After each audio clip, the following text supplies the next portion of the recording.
Welcome back to another episode of Infidelity Tales Lab. We're thankful for your continued viewership.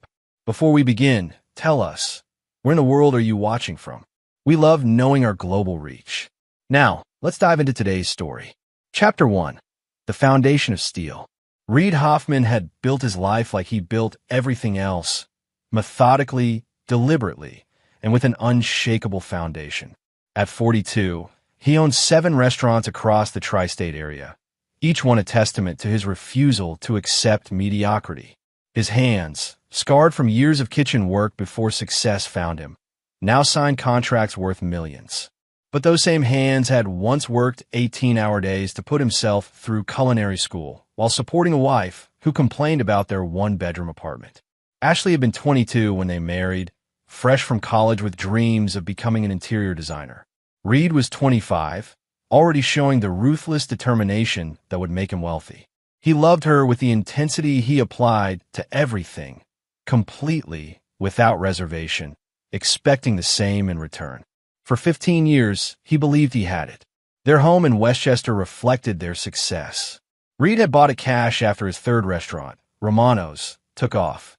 Ashley finally had the space to showcase her design talents, though by then she spent more time at yoga classes and charity lunches than actually working. Their children, Emma and Tyler, attended private schools where Reid's restaurants catered events and Ashley served on committees. Reid had built everything for his family. Every restaurant opening, every expansion, every brutal 16-hour day was motivated by his vision of legacy. He wanted his children to inherit an empire, wanted Ashley to never worry about money again. He thought loyalty was automatic when you provided everything someone could want. The first crack in his world came on a Tuesday evening in March. Reid arrived home early, a rare occurrence, planning to surprise Ashley with dinner from her favorite restaurant.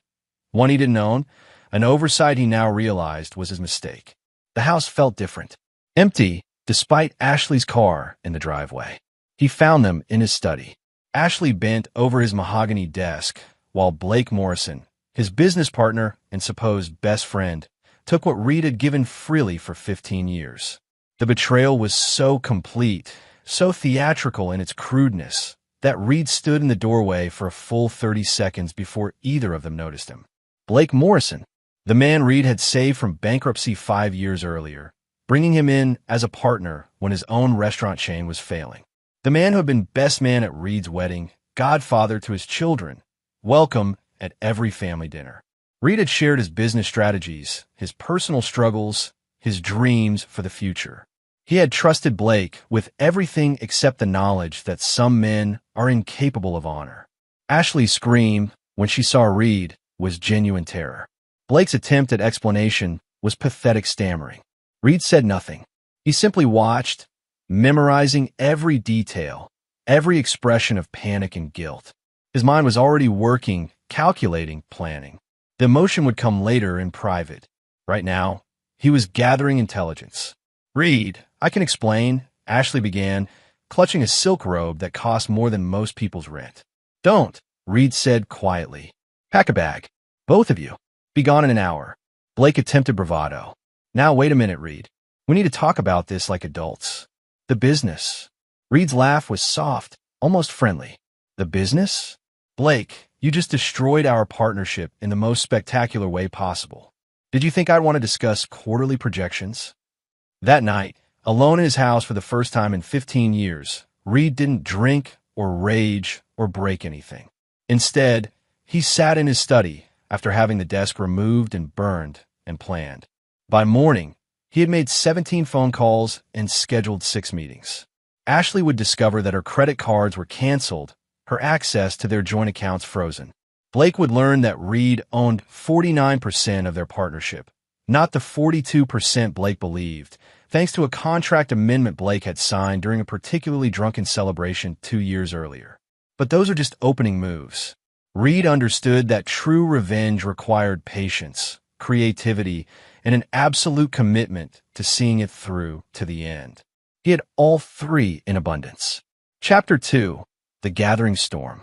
6 months after the divorce papers were signed, Reid had transformed himself into something his ex-wife and former partner didn't recognize. Where once he had been driven by the desire to provide, now he was motivated by the need to reclaim what was his and punish those who had stolen it. The divorce settlement had been brutal for Ashley. Reed's lawyers, the best money could buy, had documented every expense, every luxury she had enjoyed, every dollar of his money she had spent while planning her betrayal. The prenuptial agreement she had once complained about now protected Reed completely. Ashley received the minimum allowed by law and nothing more. Blake's situation was even worse. Reed had exercised his majority control to restructure their partnership, effectively forcing Blake into a position where he had to sell his remaining shares at a fraction of their worth or watch the business he had helped build be dismantled piece by piece. Blake chose to sell, walking away with enough money to start over, but not enough to maintain the lifestyle he had grown accustomed to. Ashley had moved in with Blake, renting a modest apartment in a neighborhood that would have horrified her 2 years earlier. She had taken a job at a design firm, her first real employment in over a decade. Blake was working as a general manager at someone else's restaurant, taking orders from men half his age who respected Reed's reputation enough to make Blake's life appropriately difficult. Reed's children, Emma 17 and Tyler 15, had chosen to live with their mother. This had been expected, but still cut deeply. Reed understood their confusion, their loyalty to the parent who needed them more. What he hadn't expected was their growing resentment toward him, as if his refusal to simply forgive and move forward made him the villain of their family story. The first real sign of how far his children had turned came during Tyler's baseball game.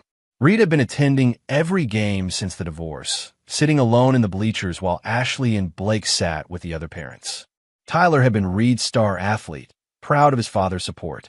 But this time, when Tyler hit a home run and looked toward the stands, his eyes skipped over Reed entirely, finding Blake instead. After the game, Reed approached his son. "Great hit, Ty. That curveball would have fooled most players twice your age." Tyler's response was cold. "Blake's been helping me with my swing. He says you never really understood the technical side of baseball." Reed absorbed this blow without flinching. Blake had never played baseball beyond high school, knew nothing about technique that Reed hadn't taught him during weekend games in the backyard. But facts mattered less than perception, and Reed was learning that his children were being systematically turned against him. Emma was more direct in her hostility. During one of their court-mandated dinners, she informed Reed that she wouldn't be attending his birthday dinner. "Blake is taking Mom to see a show that night," she said, not meeting his eyes. "It's important to her. More important than your father's birthday. You chose this, Dad. You could have worked things out with Mom, but you had to destroy everything instead. Blake says you're vindictive." Reed set down his fork carefully. "Blake says a lot of things.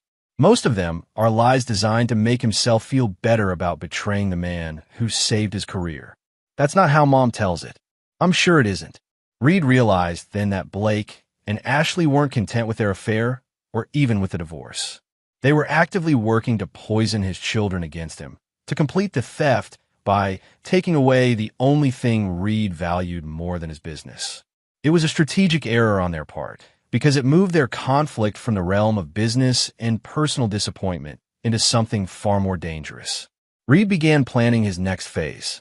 He purchased the building that housed Blake's new restaurant, becoming the landlord without Blake's knowledge. He quietly acquired 2 of the businesses that employed Ashley's design firm's biggest clients. He scheduled his birthday dinner at Romano's, his flagship restaurant, and made sure word reached his children about the celebration. The final test came when he sent formal invitations to Emma and Tyler for his birthday dinner. Ashley called him directly for the first time since the divorce. "You can't manipulate the children like this," she said, "using your birthday as emotional blackmail. I invited my children to dinner. If that feels like manipulation to you, perhaps you should examine why. They don't want to come, Reed. Can't you accept that?" "What I can't accept," Reed said slowly, "is that you and Blake have been filling their heads with lies for 6 months. But that's going to change. Are you threatening me?" Reed's laugh was genuinely amused. "Ashley, if I were threatening you, you'd know it. This is just information. The birthday dinner would be the test. If his children came, there might still be hope for their relationship. If they chose Blake and Ashley instead, Reed would know exactly where everyone stood. And then the real revenge would begin. Chapter 3. The Restaurant Incident. Reed's birthday fell on a Thursday, which meant Romano's would be relatively quiet, perfect for an intimate family gathering that would either heal wounds or reveal just how deep they had become. Reed had reserved the private dining room, the same space where he had celebrated every family milestone for the past 8 years. The irony wasn't lost on him that this might be the last family dinner he would ever host. By 7 o'clock, it was clear his children weren't coming. Reed sat alone at a table set for 4, picking at the meal his head chef had prepared specially for the occasion. The humiliation was complete and public. His staff tried to avoid eye contact, their discomfort palpable. At 8:15, Reed paid the check and left, driving home to an empty house and the growing certainty that his children had chosen their sides.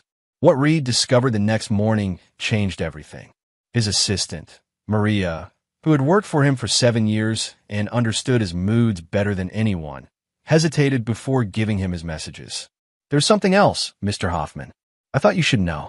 Last night, while you were at Romano's," she handed him a photograph taken on someone's phone, posted to social media by one of Ashley's friends.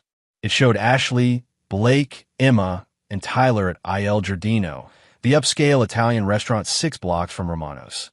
They were celebrating Ashley's 38th birthday, which had actually been 2 weeks earlier. The timestamp showed 7:30 p.m., exactly when Reed had been sitting alone, waiting for children who were never going to come. The betrayal was surgical in its precision. Not only had his children chosen to skip his birthday, they had actively participated in celebrating the woman who had destroyed their family at a restaurant close enough to Romano's that they risked being seen by Reed's staff. It was a public humiliation designed to send a message. Reed no longer mattered to his own children. Reed stared at the photograph for a long time, memorizing faces. Emma was laughing at something Blake had said. Tyler was wearing the watch Reed had given him for his 15th birthday, while raising a toast to the man who had taken his father's place. Ashley looked happier than she had in years, surrounded by the family she had rebuilt after destroying the original. Maria waited while Reed processed what he was seeing. Finally, she spoke softly. "There's more. The reservation at Il Giardino was made under your name." Mr. Morrison thought it would be funny. Reed's expression didn't change, but Maria had worked for him long enough to recognize the stillness that came before he made moves that destroyed his competition.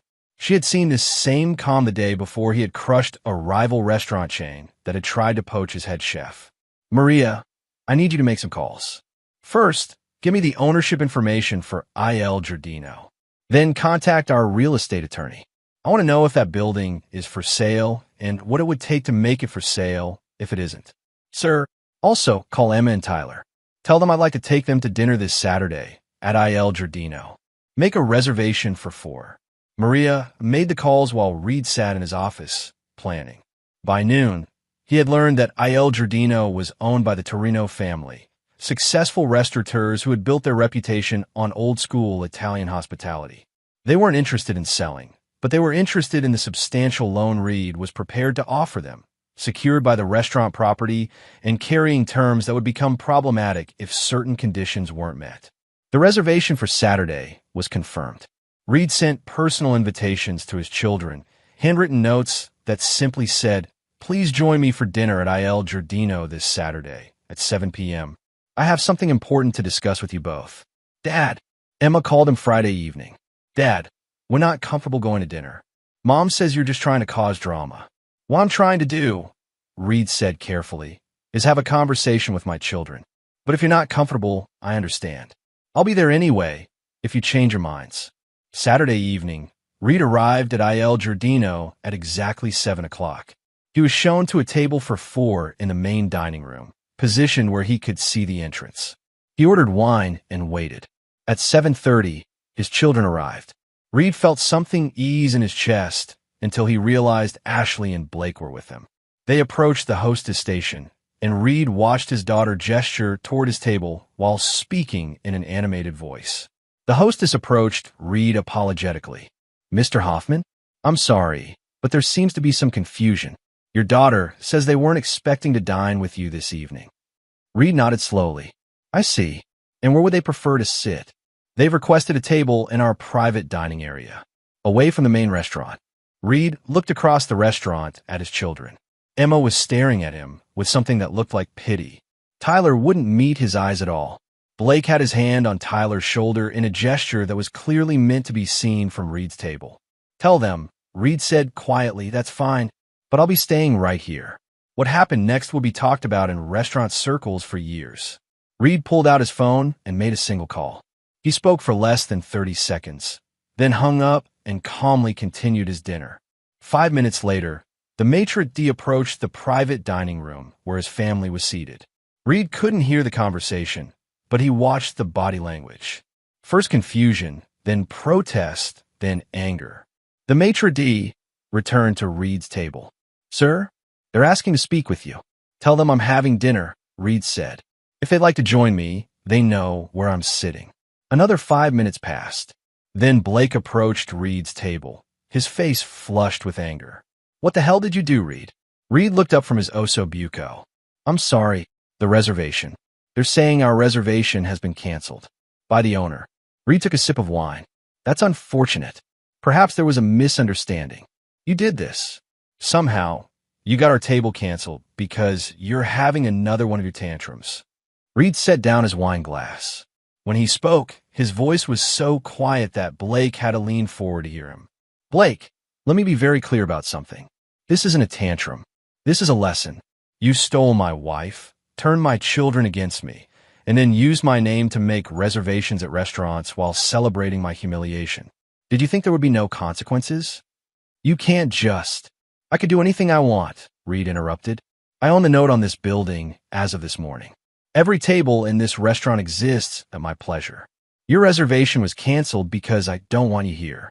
Your table, your meal, your evening, all of it ends when I say it ends. Blake's face went pale. The kids, Reed. Think about Emma and Tyler. Reed looked past Blake to where his children stood near the hostess station. Emma was crying now, finally understanding that her father wasn't the weak man she had thought him to be. Tyler looked confused and frightened. My children, Reed said, still speaking quietly, chose to humiliate me on my birthday. They chose to celebrate the woman who destroyed our family. They chose to treat the man who gave them everything like an embarrassment. Now, they get to live with the consequences of those choices. Reed stood up, leaving money on the table for his meal and a generous tip. As he walked past his children toward the exit, Emma grabbed his arm. Daddy, please. We didn't know. Reed looked down at his daughter, and for a moment, his expression softened. You didn't know, Emma. You knew exactly what you were doing. The only thing you didn't know was what I was capable of doing in return. He gently removed her hand from his arm. Some bills can't be paid with money. Tonight you learned what currency I accept for betrayal. Reed walked out of Il Giardino, leaving his family, standing in the entrance of a restaurant they could no longer afford to eat in, beginning to understand that the man they had dismissed was far more dangerous than they had ever imagined. Chapter 4. The Network Titans. The Monday morning after the restaurant incident marked the beginning of Reed's systematic campaign to demonstrate the difference between forgiveness and surrender. Word of what had happened at Il Giardino had already spread through the tight-knit community of restaurant owners and hospitality professionals. Reed's message was clear. He was not a man who accepted humiliation quietly. Reed's first stop was his lawyer's office. Margaret Shin had handled Reed's business affairs for 10 years, and she understood his approach to problem-solving. When Reed explained what he wanted, she raised an eyebrow but began taking notes. You want to purchase how many properties? 7. All buildings that house businesses Ashley or Blake frequent. I want to own their gym, Blake's apartment building, the boutique where Ashley shops, the coffee shop where she meets her book club, Tyler's batting cage facility, Emma's dance studio, and the building that houses Blake's current employer. Margaret looked up from her notes. Reed, this is going to cost you several $1 million. All to prove a point to your ex-wife and former partner. No, Reed corrected. All to control the environment where they exist. I want them to understand that every space they occupy, every service they use, every comfort they take for granted exists only because I allow it. And if they simply go somewhere else? Reed smiled. Then they'll discover that my influence extends further than they think. By Wednesday, Reed had purchased or gained controlling interest in 4 of the 7 properties. The gym was the easiest acquisition. The owner was looking to retire and was happy to sell to someone who promised to maintain the facility. Blake's apartment building required more creativity. Reed purchased the building's debt from the bank at a premium, effectively becoming Blake's landlord through foreclosure proceedings. The boutique where Ashley shopped presented an interesting challenge. The owner, Claire Dubois, was a French immigrant who had built her business on personal relationships with wealthy clients. Reed approached her differently. "Madame Dubois, I have a proposition. I'd like to invest in your expansion plans. I understand you've been looking for a second location." Claire was suspicious. "And what would you want in return for this investment?" "Creative control over your client list. There are certain individuals I'd prefer not to see welcomed in your establishments." "Mr. Hoffman, surely you're not asking me to ban customers because of your personal disputes?" Reed placed a folder on her desk. Inside were architectural plans for a stunning retail space in Manhattan's most exclusive shopping district, along with a lease agreement that would cost Claire nothing for the first 2 years. "I'm asking you to make a business decision. You can continue operating one boutique in Westchester, serving clients who may or may not be able to afford your services much longer. Or you can expand to Manhattan with my backing and serve clients who view a $5,000 dress as a reasonable Tuesday purchase." Claire studied the plans. The Manhattan location was everything she had dreamed of but never thought she could afford. "The client you want me to refuse, is she truly unable to afford my services? She recently went through a difficult divorce.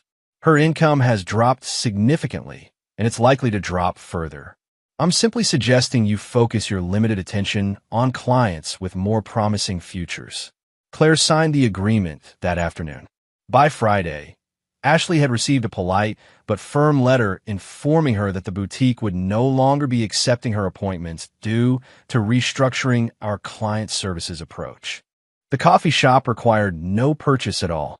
Reed simply arranged for his highest-profile restaurant to cater their grand reopening party, bringing in food critics and society reporters. The owner was so grateful for the publicity that when Reed mentioned Ashley's history of causing uncomfortable scenes in public places, she was quietly added to the list of customers who would always find the cafe fully booked. Emma's dance studio was more delicate. Reed had no desire to interfere with his daughter's activities, but he needed her to understand that her father's influence touched every aspect of her life.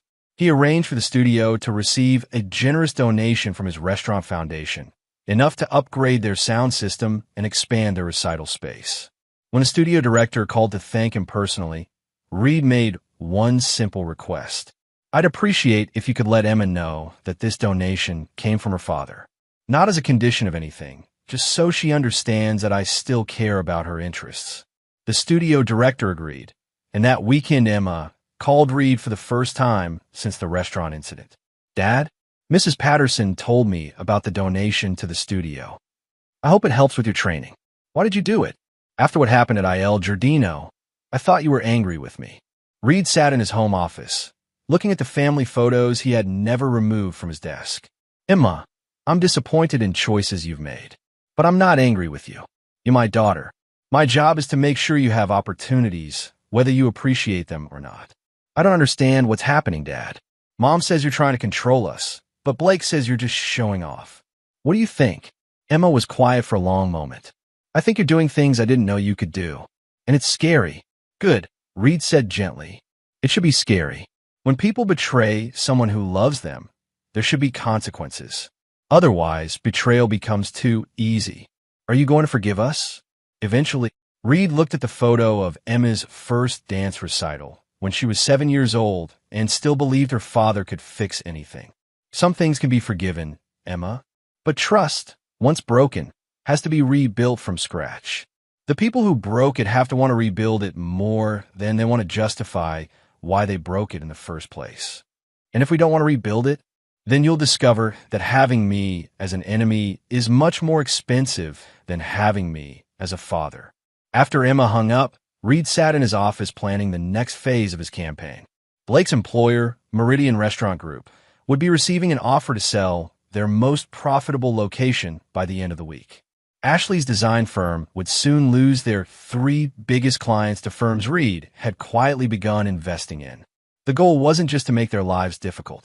Reed was creating a world where every comfort they enjoyed, every opportunity they pursued, every stability they took for granted was connected to him. They could choose to live in that world and accept his terms, or they could choose to leave that world entirely. But they would not be allowed to live in his world while treating him with disrespect. Reed understood that revenge was not a moment. It was a system, and his system was just beginning to operate. Chapter 5. The Pressure Mounts. 3 weeks after the I.L. Giardino incident, Ashley Peterson, she had reverted to her maiden name after the divorce, was beginning to understand that her ex-husband was not the predictable man she had grown tired of during their marriage. The Reed she had known was driven and successful, but also generous to a fault and incapable of holding grudges. This new version was calculating his moves with surgical precision, and every day brought fresh evidence of his reach. Ashley's morning routine had become an exercise in diminishing options. Her usual coffee shop was perpetually full despite visible empty tables. The boutique where she had shopped for over a decade had discontinued her client relationship with apologetic efficiency. Her yoga studio had mysteriously raised their membership fees to a level just beyond her budget, while offering existing members a grandfathered rate that somehow didn't apply to her. Most unsettling was her workplace situation. Ashley worked for Morrison Design Associates, no relation to Blake, despite the unfortunate name coincidence that Reed had undoubtedly noted. The firm had been thriving until 3 of their biggest clients had abruptly terminated their contracts, citing strategic realignment with other agencies. Without those accounts, MDA was struggling to meet payroll, and Ashley's position as their newest senior designer was looking increasingly precarious. Blake was facing even more direct pressure. Meridian Restaurant Group had sold the location where he worked to an anonymous buyer who had immediately brought in their own management team. Blake found himself demoted from general manager to assistant manager, taking orders from a 28-year-old who made no effort to hide his contempt for Blake's inexperience with real restaurant operations. Worse, Blake's apartment building had been purchased by a property management company that had immediately instituted new policies. Lease renewals now required employment verification, credit checks, and character references. Blake's lease was up for renewal in 6 weeks, and his references were limited to people who either worked for Reed or had been influenced by Reed's network. The psychological pressure was intensifying. Blake had started drinking more, staying out later, picking fights with Ashley over money and blame. Ashley was beginning to resent Blake's presence in their shared difficulties, especially since Blake's relationship with Emma and Tyler was becoming strained as the children witnessed the deterioration of their mother's circumstances. Tyler was the first to crack. He called Reed on a Tuesday evening, his voice careful and formal. "Dad, could we maybe have dinner sometime? Just us." "Of course. When would you like to meet? This weekend?" She's been stressed lately. About money and stuff. I thought maybe you could help." Reed felt a familiar tightness in his chest, the complicated mixture of love and disappointment that colored every interaction with his children now. "I can help with a lot of things, Tyler. But first we need to talk about respect.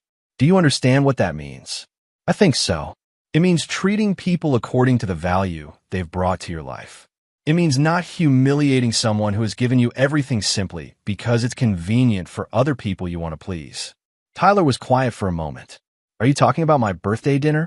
And Mom's party at I.L. Giardino?" "I'm talking about choices, son. Every choice has consequences. The consequences you're seeing now are connected to choices your mother made, choices Blake made, and choices you and Emma made. But we didn't know. You didn't know that betraying your father would hurt him. You didn't know that publicly humiliating someone might make them angry. Or you didn't know that I was capable of responding to disrespect with something other than quiet acceptance." Tyler's voice was small. "We didn't know you could do the things you've been doing. Those things I've been doing? They're called consequences.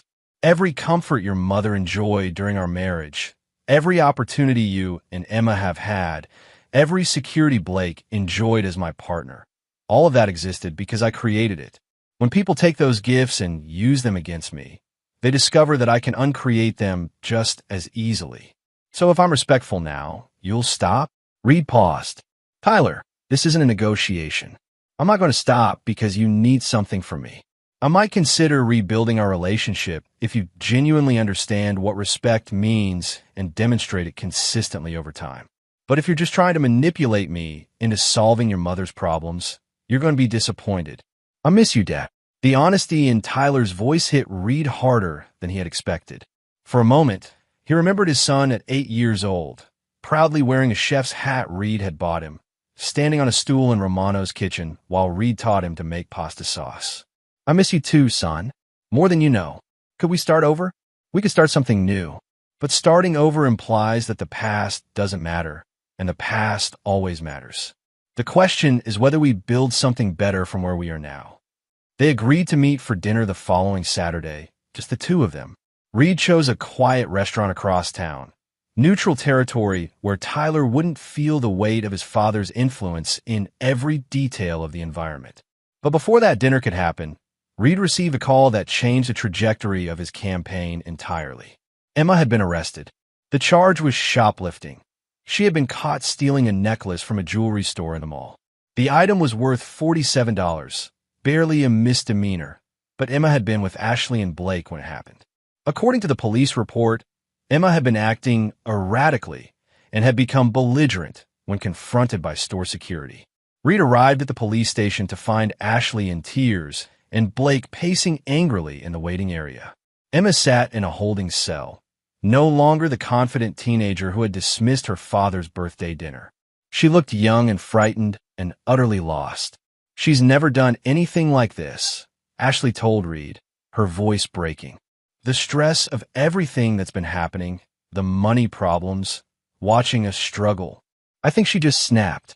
Reed looked at his daughter through the window of the holding cell. Emma was staring at her hands, tears streaming down her face. What does she need? Reed asked quietly. Bail money and a lawyer. Reed, I can't afford either one right now. Blake's situation at work is we just don't have the resources. Reed was quiet for a long moment, watching his daughter.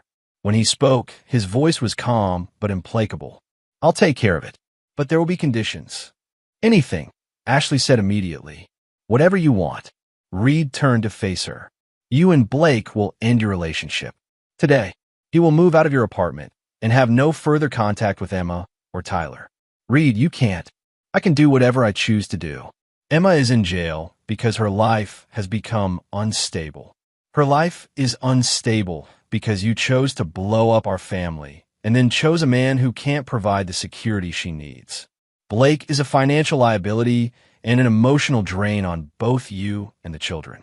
He goes, or Emma sits in that cell until her court date. Blake started to protest, but Reed's look stopped him cold. This isn't a discussion, Blake. This is a business transaction. I provide bail and legal representation. You disappear from my children's lives permanently. Ashley returns to the supervised visitation schedule the court originally ordered. Everyone learns to live with the consequences of their choices. Ashley looked at Blake, tears still streaming down her face. Blake's expression was a mixture of rage and resignation. And if we agree to this? Ashley asked. Then Emma comes home tonight, and we begin rebuilding some version of a family structure that doesn't humiliate me or endanger my children. Reed was offering them a way back, not to forgiveness, but to a functional arrangement that served everyone's needs. The question was whether their pride would let them accept it. Looking at Emma through the holding cell window, Ashley realized that her pride was a luxury she could no longer afford. Chapter 6. The Breaking Point. Blake Morrison had been awake for 36 hours, staring at the eviction notice taped to his apartment door and trying to calculate how much money he needed to survive the next month. The notice was dated 3 days earlier, which meant it had been delivered while he was working the closing shift at Romano's East, the newest location of Reed's restaurant empire, where Blake now worked as a prep cook under a manager who called him the old man, despite Blake being only 39. The irony was suffocating. Blake was preparing vegetables in the kitchen of a restaurant owned by the man whose life he had destroyed, earning $12 an hour plus tips from servers who knew exactly who he was and treated him accordingly. The head chef, Rodriguez, had worked for Reed for 8 years and made no secret of his opinion about Blake's presence. You know, Rodriguez had said during Blake's first week, most people who steal from Mr. Hoffman don't get the chance to work in his kitchens. They just disappear from the industry entirely. Consider yourself lucky. Blake didn't feel lucky. He felt trapped in an elaborate punishment designed to strip away everything he had once taken for granted. The worst part wasn't the work. Blake had started his career in kitchens and understood hard labor. The worst part was the certainty that Reed was orchestrating every humiliation personally.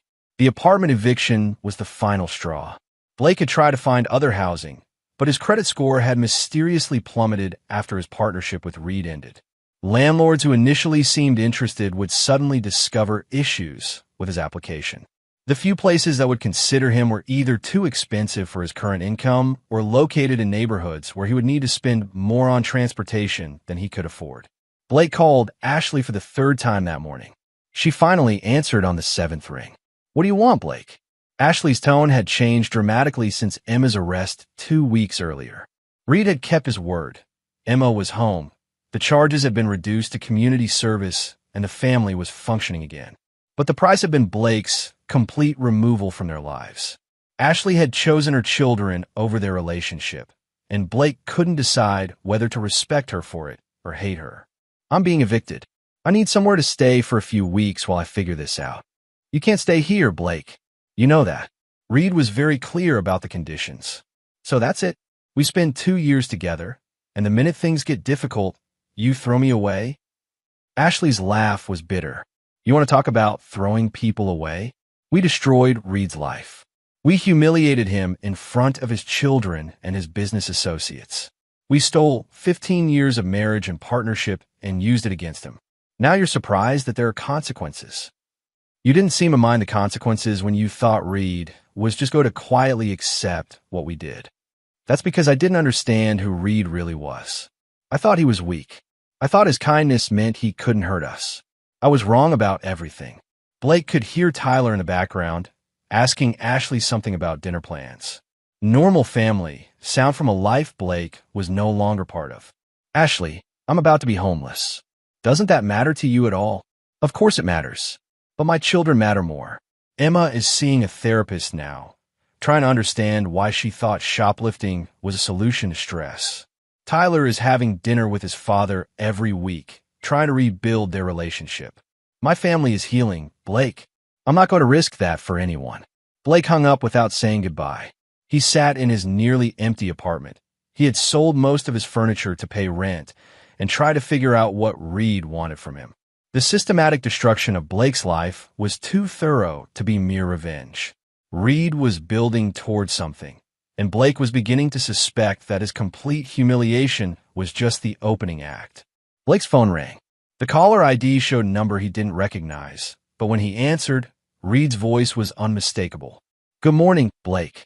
I understand you're having housing difficulties. How did you—" Blake started, then stopped. "What do you want, Reed? I want to offer you a solution. I own several residential properties. I could arrange for you to rent a room in one of them. Why would you help me? Because I want something from you, and because I think you're finally ready to understand the position you're in." Blake closed his eyes. "What do you want?"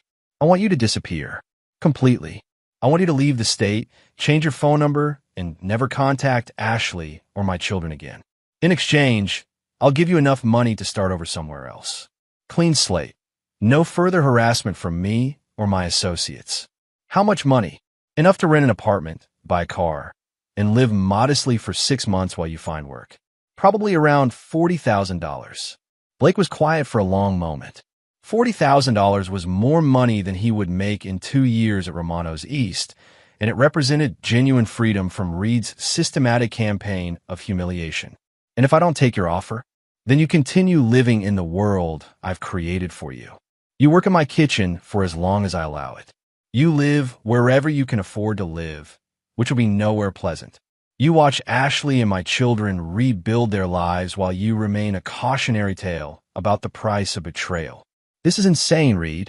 You're destroying people's lives over a marriage that was already broken. Reed's voice hardened. Our marriage wasn't broken, Blake. You broke it. You took something that wasn't yours and convinced yourself you deserved it. Ashley was my wife. My home was where you violated my trust.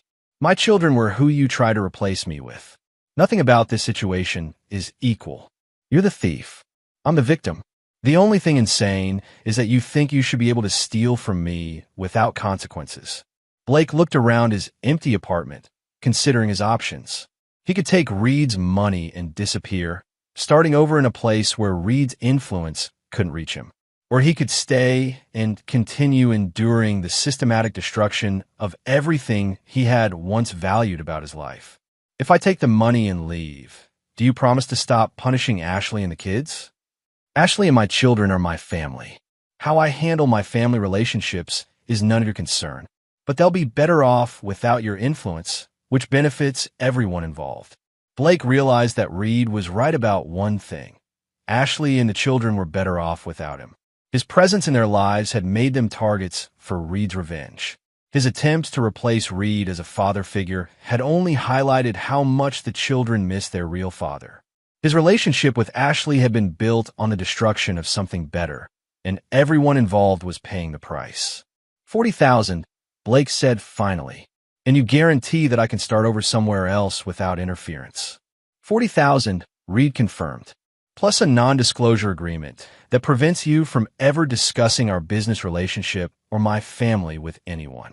In exchange, you disappear and stay disappeared. You have until Sunday to decide. If you agree, you'll receive the money Monday morning and have until the following Friday to leave the state. If you don't agree, the eviction proceeds as scheduled, and my patience for your presence in my city ends permanently. Reed hung up without waiting for Blake's answer. Blake sat in his apartment, understanding that this was his last chance to salvage anything from the wreckage of his life. Reed was offering him an exit that preserved some dignity and provided genuine opportunity to rebuild. But taking the money would mean admitting that Reed had won completely. It would mean accepting that his affair with Ashley, his attempt to build a life with Reed's family, and his belief that Reed was too weak to fight back had all been catastrophic miscalculations. Blake had until Sunday to decide whether his pride was worth more than his future. Chapter 7. The Final Reckoning. Sunday evening arrived with a weight of finality that Reed had been building toward for months. Blake had called that morning to accept the offer, $40,000 in exchange for complete disappearance from Reed's world. The money transfer was scheduled for Monday, with Blake's departure deadline set for the following Friday. Reed felt no satisfaction in Blake's surrender, only the cool relief of a problem finally being solved. Ashley had requested a meeting for Sunday night, asking Reed to come to her apartment after the children were asleep. When Reed arrived, he found Ashley waiting with coffee and the careful posture of someone who understood they were negotiating from a position of weakness.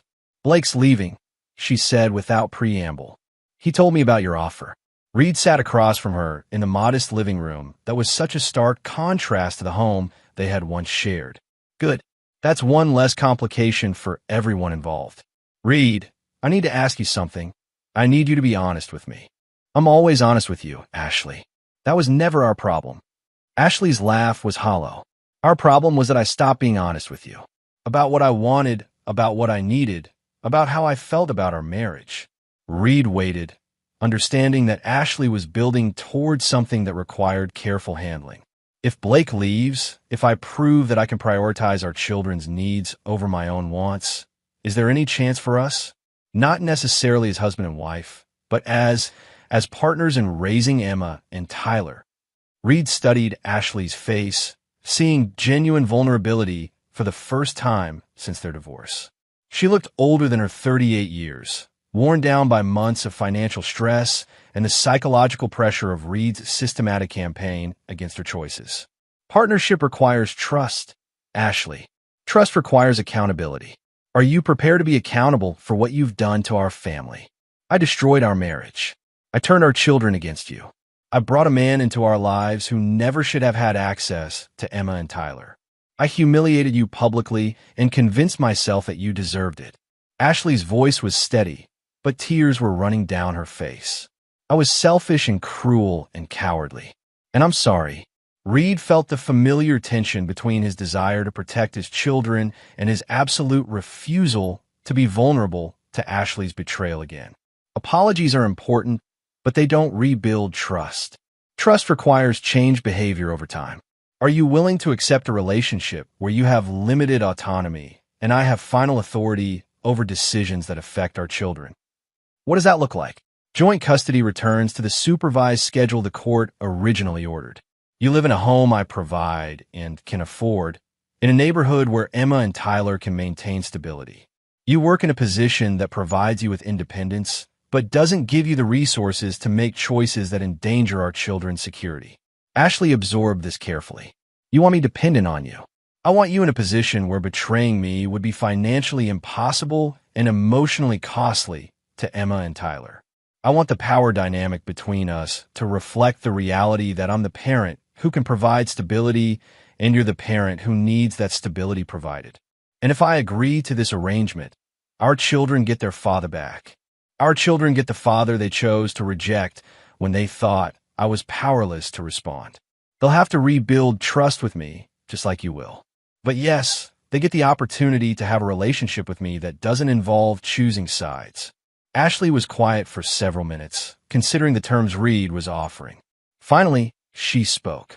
There's something else you need to know. About why I had the affair. About why I convinced myself our marriage was broken.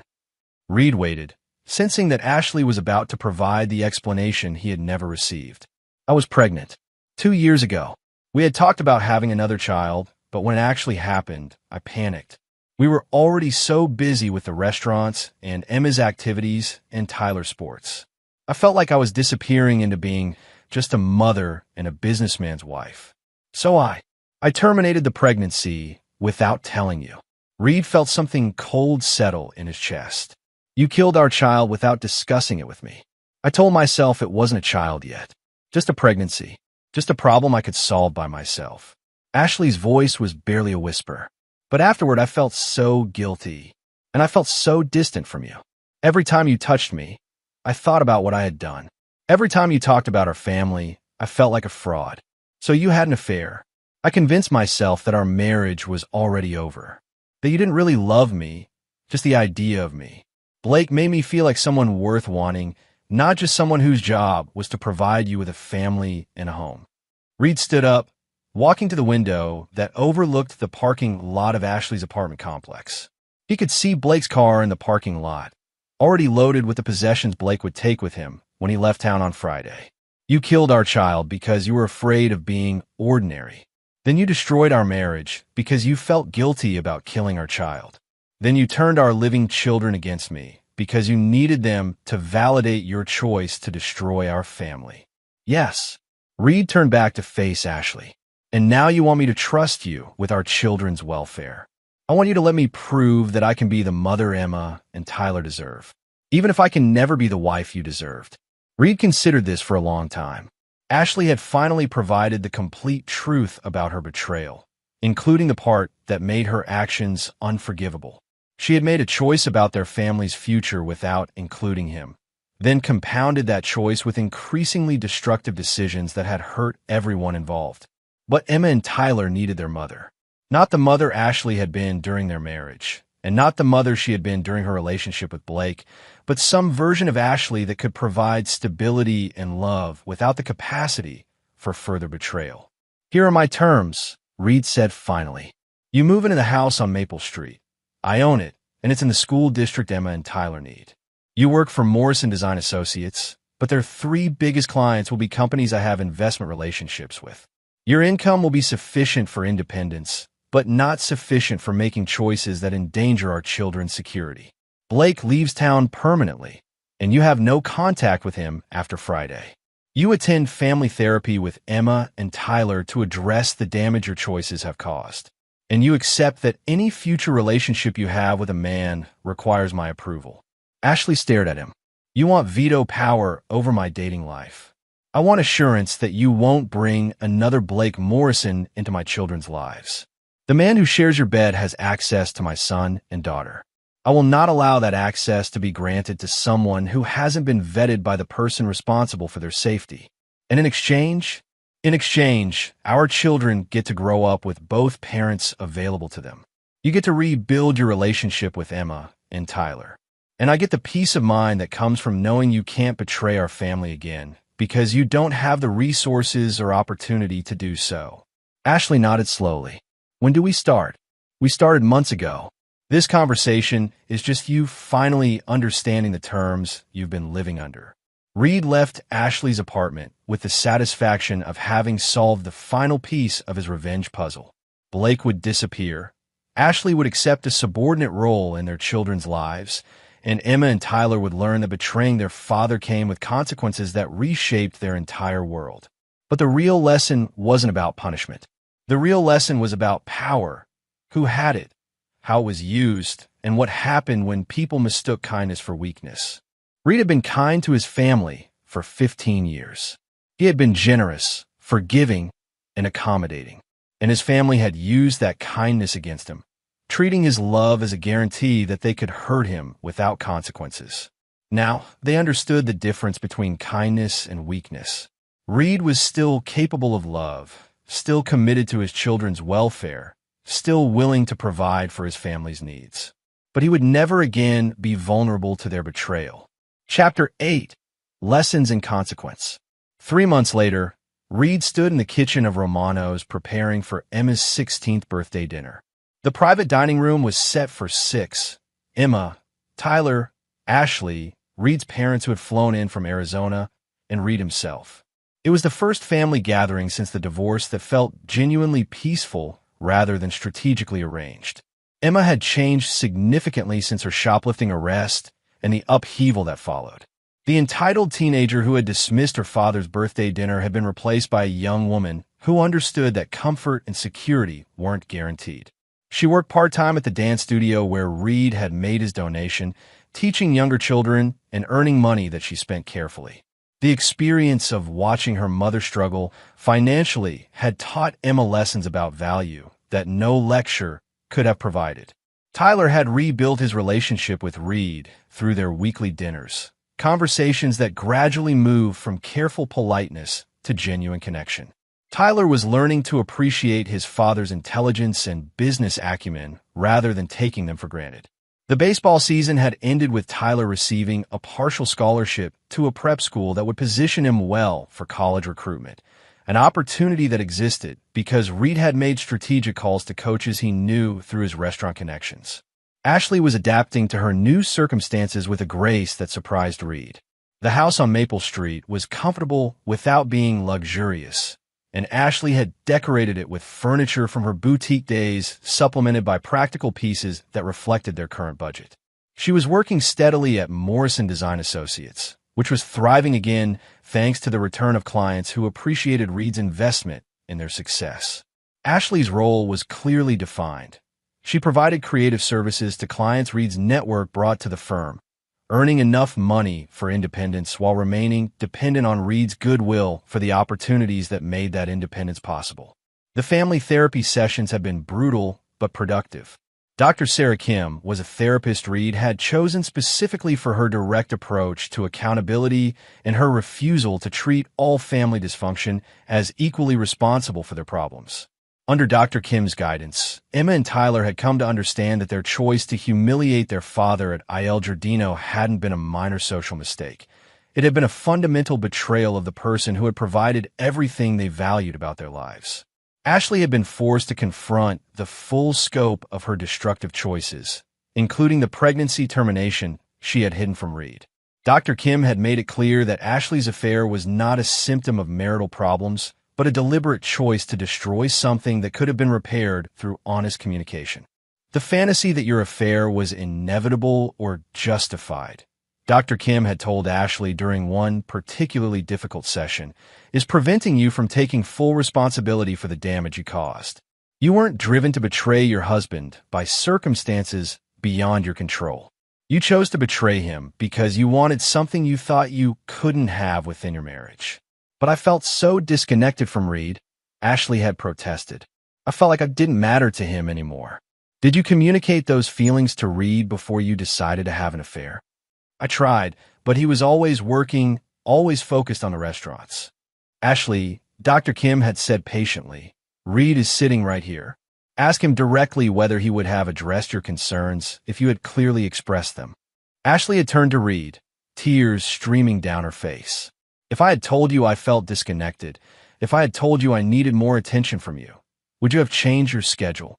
Of course, Reed had answered immediately.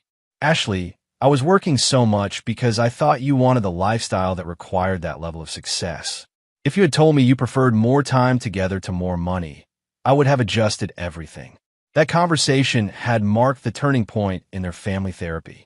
Emma and Tyler had watched their mother realize that her affair hadn't been a response to an impossible situation, but a response to a situation she had never actually attempted to address constructively. Now, 3 months later, the family dynamic had stabilized into something functional, if not fully healed. Reed maintained control over the major decisions that affected their lives. Ashley accepted her role as the parent who needed stability provided rather than the parent who provided stability, and Emma and Tyler were learning to appreciate the father they had almost lost through their own choices. Reed's phone buzzed with a text message from Blake, sent from a number Reed didn't recognize. Blake had moved to Portland and was working as a line cook at a restaurant that specialized in farm-to-table cuisine. The message was brief. Thank you for the second chance. I won't waste it. Reed deleted the message without responding. Blake's redemption, if it occurred, would happen far away from Reed's family and would require no input from Reed. The $40,000 had purchased Blake's complete removal from their lives, and Reed intended to maintain that separation permanently. Emma appeared in the kitchen doorway, wearing the dress Reed had bought her for the occasion. A sophisticated but age-appropriate outfit that reflected their current financial reality without suggesting poverty. Dad, the cake looks amazing. Did you make it yourself? Reed had indeed made Emma's birthday cake, a skill he had learned during his early restaurant days, but had rarely used once he could afford professional pastry chefs. I wanted this dinner to be personal, Reed said. Your 16th birthday deserves something I made specifically for you. Emma hugged him, and Reed felt the genuine affection that had been missing from their relationship for so long. Dad, I know I haven't said this directly, but I'm sorry. About your birthday dinner, about choosing Blake over you, about not understanding what you meant to our family until it was almost too late. Reed held his daughter, remembering the little girl who used to help him prep vegetables on Sunday afternoons while Ashley read design magazines in the dining room. What matters now is what we build going forward, Emma. The past taught us important lessons, but it doesn't have to define our future. Are you happy with how everything turned out? Reed considered the question carefully. His marriage was over. His family had been restructured around his authority rather than mutual love, and his relationships with his children were based on their understanding of consequences rather than unconditional trust. I'm satisfied, Reed said finally, which is different from happy, but it's enough. Our family is functional now. Everyone understands their role and responsibilities. You and Tyler are getting opportunities to succeed. Your mother is learning to make better choices. That's more than many families achieve. Do you think you'll ever forgive Mom? Really forgive her? Reed looked through the kitchen window toward the dining room, where Ashley was setting the table while Tyler arranged flowers Reed had brought from Romano's garden. Forgiveness isn't the right concept for what happened to our family, Emma. Your mother made choices that changed who she was and who I could be in relationship to her. I can't forgive those choices because they created permanent changes that can't be undone. But I can work with who she is now to provide you and Tyler with the stability you need. And us? Do you forgive Tyler and me? Reed turned to face his daughter directly. You and Tyler are still becoming who you're going to be. The choices you made were hurtful, but they were also learning experiences. If you continue demonstrating that you've learned from those experiences, we'll continue building a stronger relationship. Emma nodded, understanding that her father's love for her was secure, but that his trust still needed to be earned through consistent behavior over time. I want to be someone you can be proud of, Emma said. Then be someone who treats loyalty as sacred, who understands that actions have consequences, and who never takes for granted the people who sacrifice for your benefit. Reed replied. If you can do that, I will always be proud of you." As they prepared to join the rest of the family for dinner, Reed reflected on the strange satisfaction of having rebuilt his family according to his own terms rather than accepting its destruction according to someone else's choices. This wasn't the life he had planned, but it was a life where his value was recognized, his authority was respected, and his love was earned rather than assumed. For Reid Hoffman, that was enough. Chapter 9. The New Order.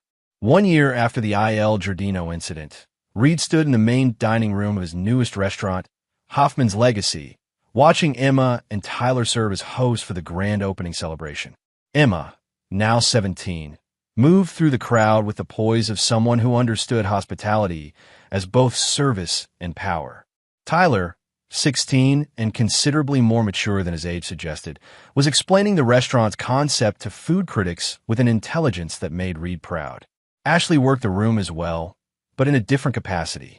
She was there as the interior designer who had created the space, introduced to guests as the talented woman responsible for Legacy's stunning aesthetic. Her work on the restaurant had been exceptional, combining her artistic skills with a practical understanding of restaurant operations that she had gained through her relationship with Reed. The difference was that now she was credited as a professional contributor rather than simply as Reed's wife. The past year had solidified the new structure of their family. Ashley had proven herself capable of responsible decision-making within the boundaries Reed had established. She was dating someone, a doctor named Michael Stevens, whom Reed had approved after a thorough background check and several carefully arranged social encounters. Michael understood Ashley's complicated family situation and respected Reed's role as the primary authority in Emma and Tyler's lives. Emma and Tyler had both thrived under the structured expectations Reed had established. Emma was finishing her junior year with grades that would position her for admission to competitive colleges, while also working part-time and learning to manage money responsibly. Tyler was excelling academically and athletically, but more importantly, he was developing the kind of character that Reed valued: loyalty, work ethic, and respect for the people who had earned it. The restaurant itself was Reed's statement about the lessons the past year had taught his family. Hoffman's Legacy was designed to be exactly what the name suggested: a place that would endure because it was built on solid principles rather than sentimental assumptions. The staff were people Reed had carefully selected for competence and integrity. The menu featured dishes that Reed had perfected over 20 years in the industry. The location was one Reed had purchased outright, ensuring that no one could ever force him out of a space he had created. But the real legacy Reed was building wasn't the restaurant or the business empire. It was the version of his family that had emerged from the destruction of their original structure.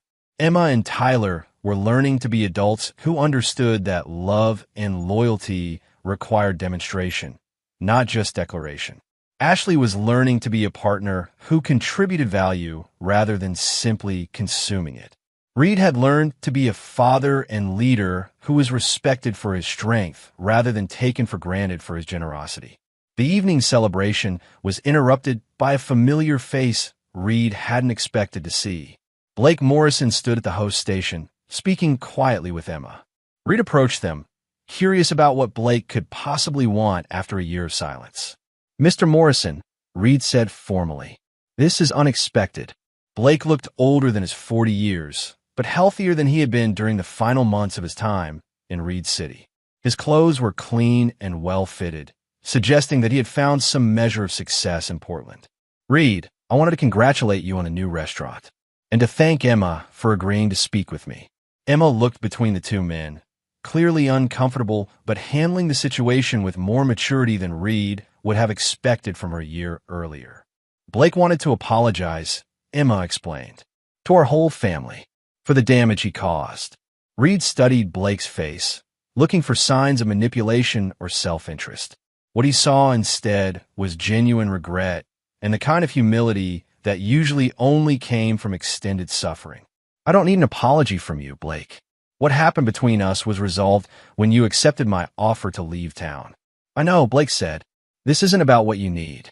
It's about what I need to say to finish becoming a better person than I was when I knew you." Reed gestured toward a quiet corner of the restaurant where they could speak privately. Blake followed, with Emma choosing to join them despite Reed's suggestion that she return to her hosting duties.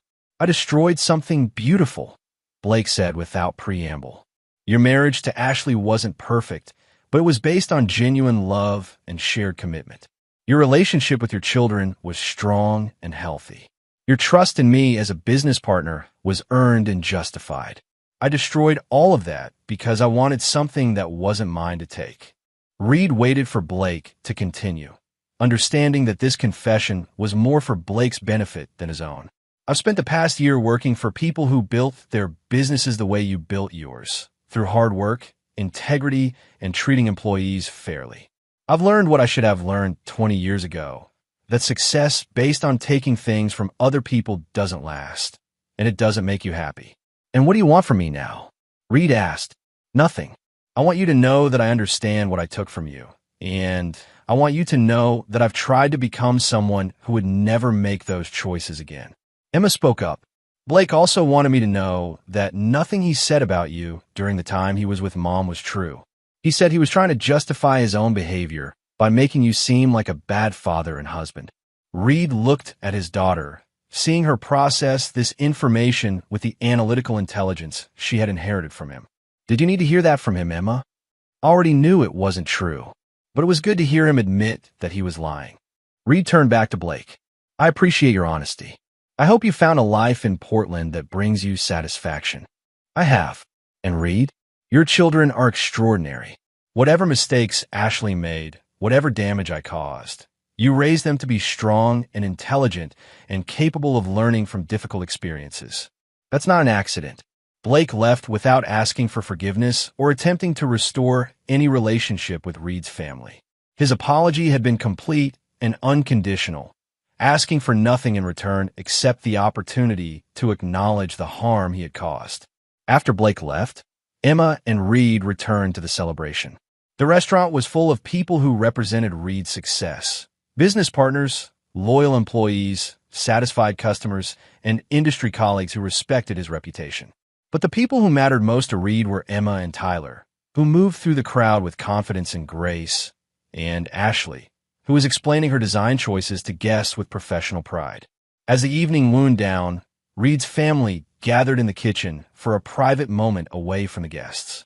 Ashley raised a glass of wine, Tyler had a Coke, Emma had sparkling water, and Reed had the single malt scotch he allowed himself on special occasions. "To legacy," Ashley said, "which represents everything we've learned about building something that lasts."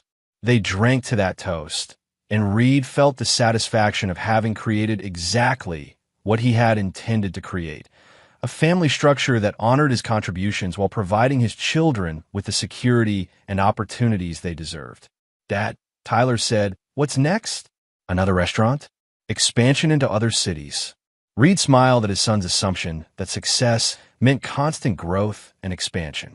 "What's next is making sure that everything we've built continues to work the way it's supposed to work." Legacy isn't just the name of a restaurant, Tyler. It's a commitment to maintaining the standards that created our success. "And what standards are those?" Emma asked. Reed looked at his children, seeing the adults they were becoming and feeling confident that they understood the lessons their family's crisis had taught them. Loyalty must be earned and demonstrated. Trust must be rebuilt through consistent behavior over time. Love without accountability becomes entitlement. And actions always have consequences, even when those consequences take time to develop.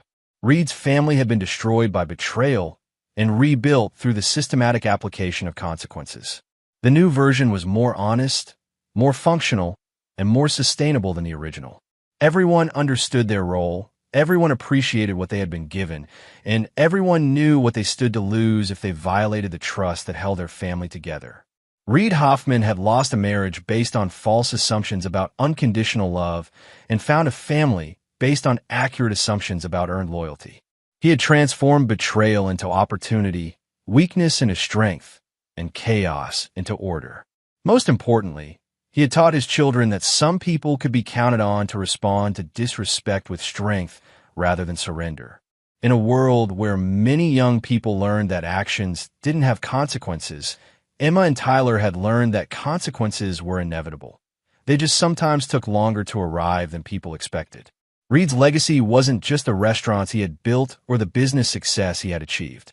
His legacy was a family that understood the difference between love and weakness, between forgiveness and enabling, and between kindness and surrender. As Reed locked up Hoffman's legacy that night, he reflected on the fact that some bills truly couldn't be paid with money. The bill for betraying someone who loved you could only be paid with consequences that change your life permanently. The bill for taking loyalty for granted could only be paid with the loss of that loyalty until it was earned again through consistent demonstration of worthiness. Reed had collected on those debts in full, and in doing so, he had created something better than what had been destroyed. His family now functioned according to principles that would protect them from the kind of destruction that had once threatened to eliminate everything Reed valued. The price of betrayal had been paid by the people who chose betrayal. The reward for learning from that betrayal belonged to the people who had been strong enough to demand accountability and patient enough to rebuild on a foundation of truth rather than hope. Reed Hoffman drove home to his house, where his children were waiting to tell him about the conversations they had had with guests, where Ashley would update him on the positive feedback about her design work, and where everyone understood that their security and happiness depended on treating each other with the respect that had been earned through surviving the consequences of its absence. It was not the life Reed had originally planned, but it was the life he had chosen to create from the wreckage of what betrayal had destroyed. And it was enough. And there you have it. Another story comes to an end. What did you think? I'd love to hear your thoughts in the comments below. If you enjoy this story, consider joining our community by subscribing. It means the world to us. For more stories like this one, check out the recommended videos on screen. And I'll see you there. Subscribe to Infidelity Tales Lab for more stories. Now, let's begin this one. Adam Ferris sat in the airport terminal, watching snow fall through the massive windows while his phone buzzed with another work email. December 24th, and he was stuck in Denver while a blizzard delayed his connecting flight home to Seattle. He'd promised Thomas he'd be back for Christmas Eve dinner. His son's face flashed in his mind, 12 years old, quiet, thoughtful. Thomas had inherited Adam's dark hair and his late mother's gentle eyes. Adam's first wife, Sarah, had died when Thomas was 3. He'd raised the boy alone for 6 years before meeting Elaine Davidson at a charity gala. She'd seemed perfect then, polished, educated, from old Seattle money. They'd married quickly, too quickly, Adam now realized. The past 2 years had revealed cracks. Elaine's family treated Thomas like an inconvenience. Her mother, June Davidson, held court in the family's Queen Anne mansion like a cold-eyed empress, making subtle comments about Adam's boy and unfortunate circumstances. Her brother, Marshall Davidson, a failed entrepreneur living off family trust funds, barely acknowledged Thomas's existence. Marshall's wife, Brooke, followed her husband's lead, whispering behind her hand at family gatherings. Adam had built his career as an architect, designing sustainable buildings across the Pacific Northwest. He'd earned his own money, never touched Elaine's family wealth, and kept his self-respect intact. But lately, Elaine had changed. She spent more time at her mother's mansion, more time away from their home in Ballard. She'd stopped pretending to care about Thomas. Final boarding call for Seattle. The announcement crackled overhead. Adam grabbed his bag and hurried to the gate. He'd make it home by Christmas morning at the latest. He sent Thomas a text. "Flight delayed, but I'll be there tomorrow morning. Love you, buddy. Don't let them get to you." He didn't know it would be the last normal message he'd ever send his son. Thomas Ferris woke up on Christmas morning to silence. The house in Ballard felt empty. He walked downstairs in his pajamas, expecting to find his father's coat on the hook, but the entryway was bare. Only Elaine's designer bags cluttered the bench. "Dad?" he called out. "Your father isn't here." Elaine emerged from the kitchen, already dressed, makeup perfect. "He's stuck in Denver. We're going to my mother's for Christmas." Thomas's stomach dropped. He hated the Davidson mansion. "Can I just stay here?" "Don't be difficult." Elaine's voice had that edge, the one that meant arguing was pointless. An hour later, Thomas stood in the marble foyer of the Queen Anne mansion, surrounded by Elaine's family. June Davidson presided over the living room like a queen, her silver hair perfectly coiffed, her expression glacial. Marshall sprawled on the antique sofa, already drinking despite the early hour. Brooke fussed with decorations that probably cost more than Thomas's entire wardrobe. "Where's Adam?" June asked, her tone making it clear she already knew and disapproved. "Delayed," Elaine said smoothly. "Work emergency." "Always work with him," Marshall muttered. "Some Christmas father." Thomas clenched his fists but said nothing. His dad had explained the project a community center in a neighborhood that needed it. Important work. The morning dragged on. Thomas sat quietly in the corner, while the Davidsons opened expensive gifts and drank mimosas. No one had gotten him anything. Around 11, Marshall's voice cut through the room. "Why's the kid even here?" "Adam's not coming." "Marshall," Elaine said, but there was no real protest in her voice. "What?" "It's Christmas. Family time." "He's not family, not really." Marshall's eyes were mean with alcohol. "Your little charity project. Elaine, your mistake." "That's enough," June said, but her eyes held calculation, not compassion. She turned to Thomas. "Perhaps you should go home, dear. This is family time." Thomas felt his face burn. "My dad will be here soon." "Your father isn't coming," June said flatly. "And frankly, we've indulged this situation long enough. Elaine has been patient, but you're not a Davidson. You're not even a Ferris, really. Just some woman's child that Adam got stuck with." The words hit like physical blows. Thomas stood up, shaking. "My mom died. My dad didn't get stuck with me." "Your mother," Marshall laughed, "was nobody. A teacher. Adam could have done so much better, but he made his choices. And now Elaine has to live with them." Thomas looked at Elaine, waiting for her to defend him. She looked away. "I think," June said softly, dangerously, "you should leave. We'll tell Adam to collect you later." "It's raining," Thomas whispered. "Then you'll get wet." Marshall stood up, grabbing Thomas's arm. "Come on, kid. Time to go." Thomas tried to pull away, but Marshall was strong and determined. He dragged Thomas to the front door, opened it, and shoved him outside. The door slammed shut. Through the glass, Thomas could see them. Elaine, June, Brooke, all watching. None of them moved to help. The rain soaked through his thin sweater immediately. Thomas had no coat. No phone. Elaine had made him leave it in the car. He was 12 years old, alone on Christmas morning, and his stepmother's family had thrown him out like garbage. He started walking. The neighborhood was empty, everyone inside with their families. Rain hammered down, cold December rain that felt like ice. Thomas's sneakers squelched with every step. He didn't know where to go. Home was miles away, and he didn't have keys. He found a bus stop and huddled under the small shelter, wrapping his arms around himself. The bench was wet, everything was wet. He'd never felt so alone. 20 minutes passed. 30. Thomas watched rain cascade off the shelter's roof, each drop like a tiny hammer. He thought about his dad, probably panicking in some airport. He thought about his real mom, who used to make him hot chocolate on cold mornings. He thought about how much he hated the Davidsons. Then someone collapsed next to him on the bench. The man was in his 50s, wearing an expensive suit that was torn and soaked with rain and blood. His face was bruised, one eye swollen shut. He limped badly, and his breathing came in ragged gasps. He slumped against the bus shelter wall, eyes closed. "Mister," Thomas's voice shook. "Are you okay?"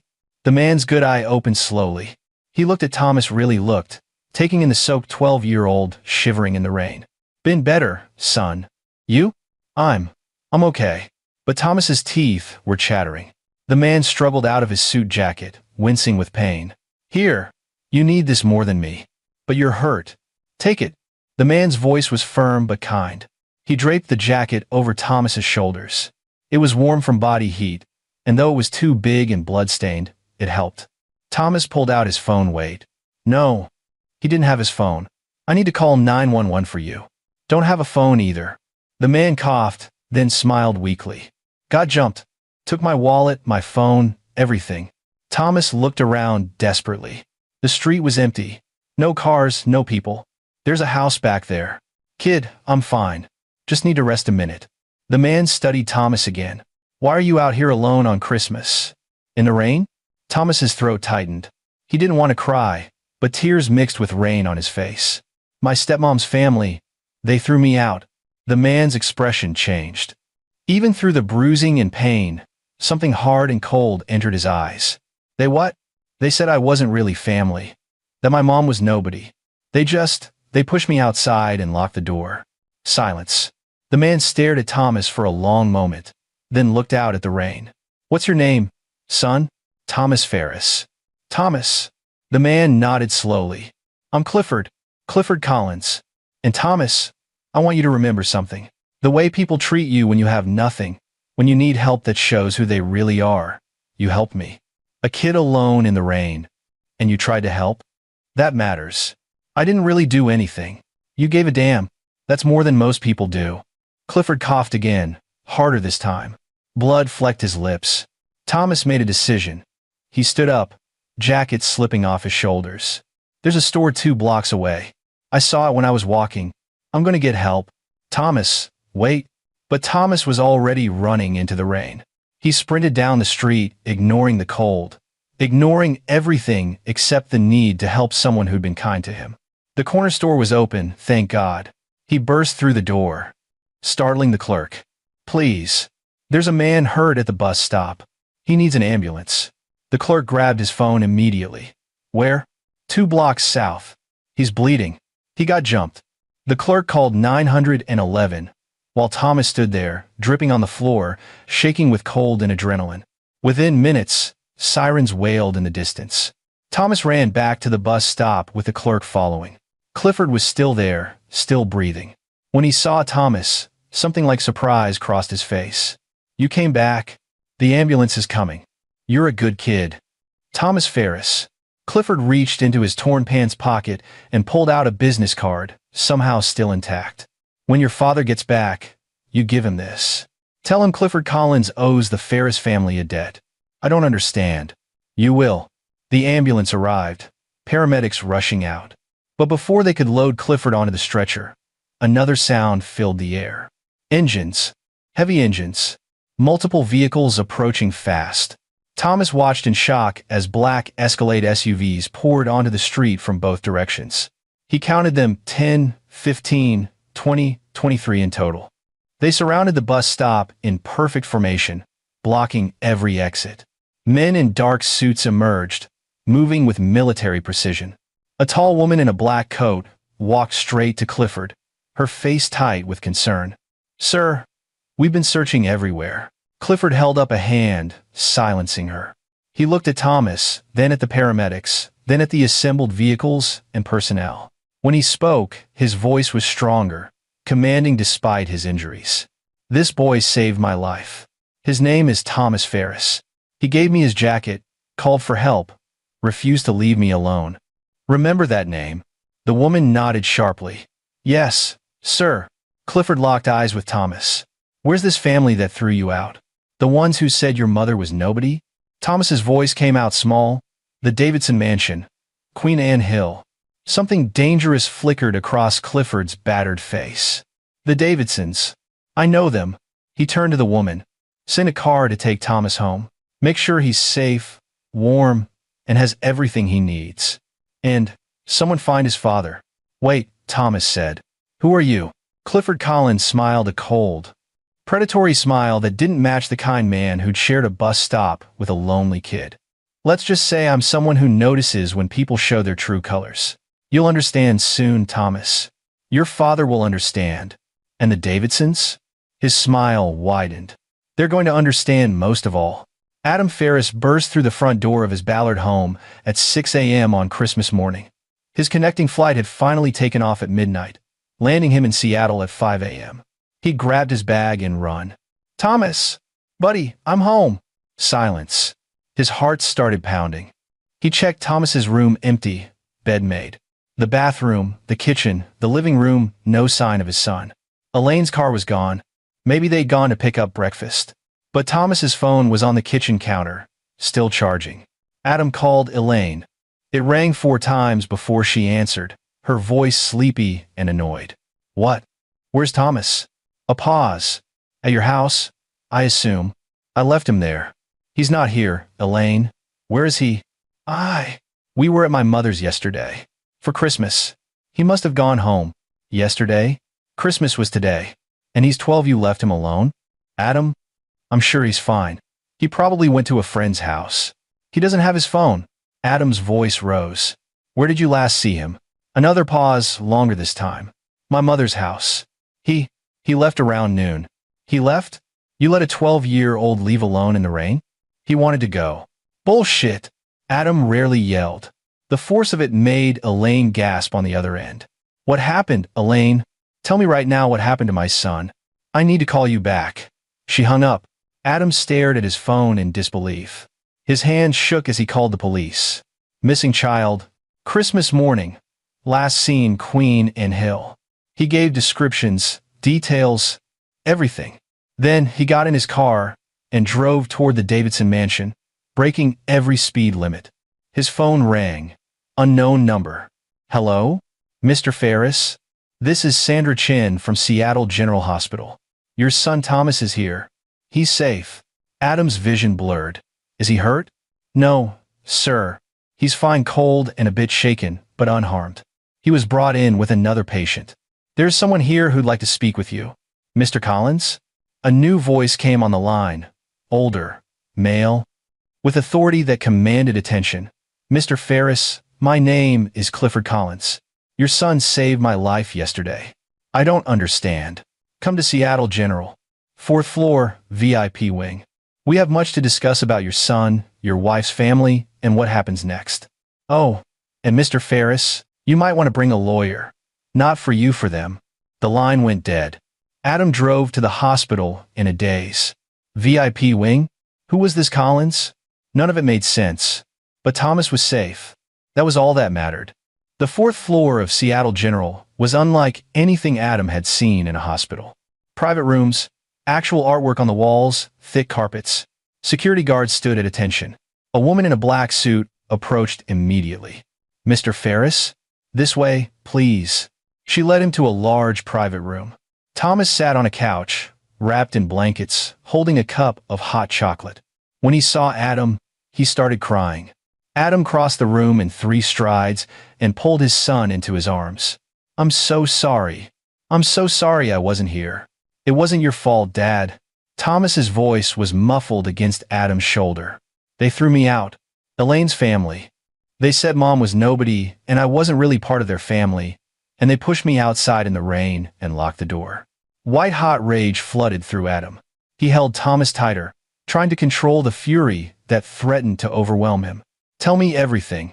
Thomas told the story, every word, every moment of humiliation and cruelty. The Christmas morning rejection, Marshall's drunken insults, June's cold dismissal, Elaine's silence, being thrown out into the rain with nowhere to go. By the time Thomas finished, Adam was shaking with anger. He'd never wanted to hurt anyone in his life. But right now, he wanted to drive back to Queen and Hill and show the Davidsons what real consequences looked like. Your son is remarkable, a voice said from the doorway. Adam turned to see a man in his 50s, bruised and bandaged but standing straight, eyes sharp and intelligent. Despite obvious injuries, he carried himself with undeniable authority. Clifford Collins. The man extended his hand. I owe your family a debt I can never fully repay. Thomas said he helped you. Your son gave me his jacket when I was bleeding in the rain. He ran for help even though he was alone and scared. He stayed with me when he could have just walked away. At 12 years old, Thomas showed more character than most adults I know. Clifford's expression hardened, which makes what the Davidsons did even more unforgivable. Who are you? Adam asked bluntly. The motorcade, the VIP wing, the security. I'm a man who built his fortune from nothing and learned to recognize character when I see it. I run several companies, sit on various boards, have certain connections. Clifford moved to the window, looking out over Seattle. I also make it my business to know the families with old money in this city. The Davidsons, for instance. June Davidson married into timber money that's been declining for 2 generations. Marshall Davidson is a failed entrepreneur who's burned through 3 startup investments and lives off trust funds. Your wife, Elaine Davidson, inherited money, but no sense of its value. You know them? I know everyone who matters in Seattle. And I know something else, Mr. Ferris. Clifford turned back, his eyes cold. I know exactly what the Davidsons did yesterday. And I know it's not going to stand. I'm getting Thomas away from them, Adam said firmly. I'm divorcing Elaine, and they'll never see my son again. That's a start. But Mr. Ferris, Adam, may I call you Adam? At Adam's nod, Clifford continued. What the Davidsons did wasn't just cruel. It was potentially criminal. They abandoned a minor child in dangerous conditions. And I'm willing to bet this isn't the first time they've shown their true colors. Thomas spoke up quietly. Marshall's been drinking more. And last month, I heard him and Grandmother June arguing about money. Something about investments. Clifford's eyebrows rose. Interesting. Adam, I'd like to propose something. I owe your family a debt. Let me help you not just leave the Davidsons, but ensure they face real consequences for their actions. I have resources, investigators, lawyers, and frankly, after what they did to Thomas, I want to see them answer for it. Adam studied this man, this stranger, who somehow commanded escalades and hospital wings. Why? You don't know us. Your son saved my life. More than that, he showed me something I rarely see anymore. Genuine human decency. The Davidsons threw him away, like trash. They need to learn that actions have consequences. Clifford's smile was sharp. Besides, I've known the Davidsons socially for years. June Davidson once called my mother new money trash at a charity gala. I've been waiting for an opportunity to return the favor. Adam looked at Thomas, who was watching both men with wide eyes. His son had been through hell yesterday. He deserved justice, not just escape. What did you have in mind? Adam asked slowly. Clifford Collins smiled like a shark sensing blood in the water. First, we get you a lawyer, the best divorce attorney in Seattle. Second, we document everything that happened yesterday with medical records, witness statements, security footage from nearby homes. Third, we start investigating the Davidsons' finances and business dealings. I have a feeling that what Thomas overheard is just the tip of the iceberg. And then we make sure that everyone in Seattle, everyone who matters, knows exactly what kind of people the Davidsons really are.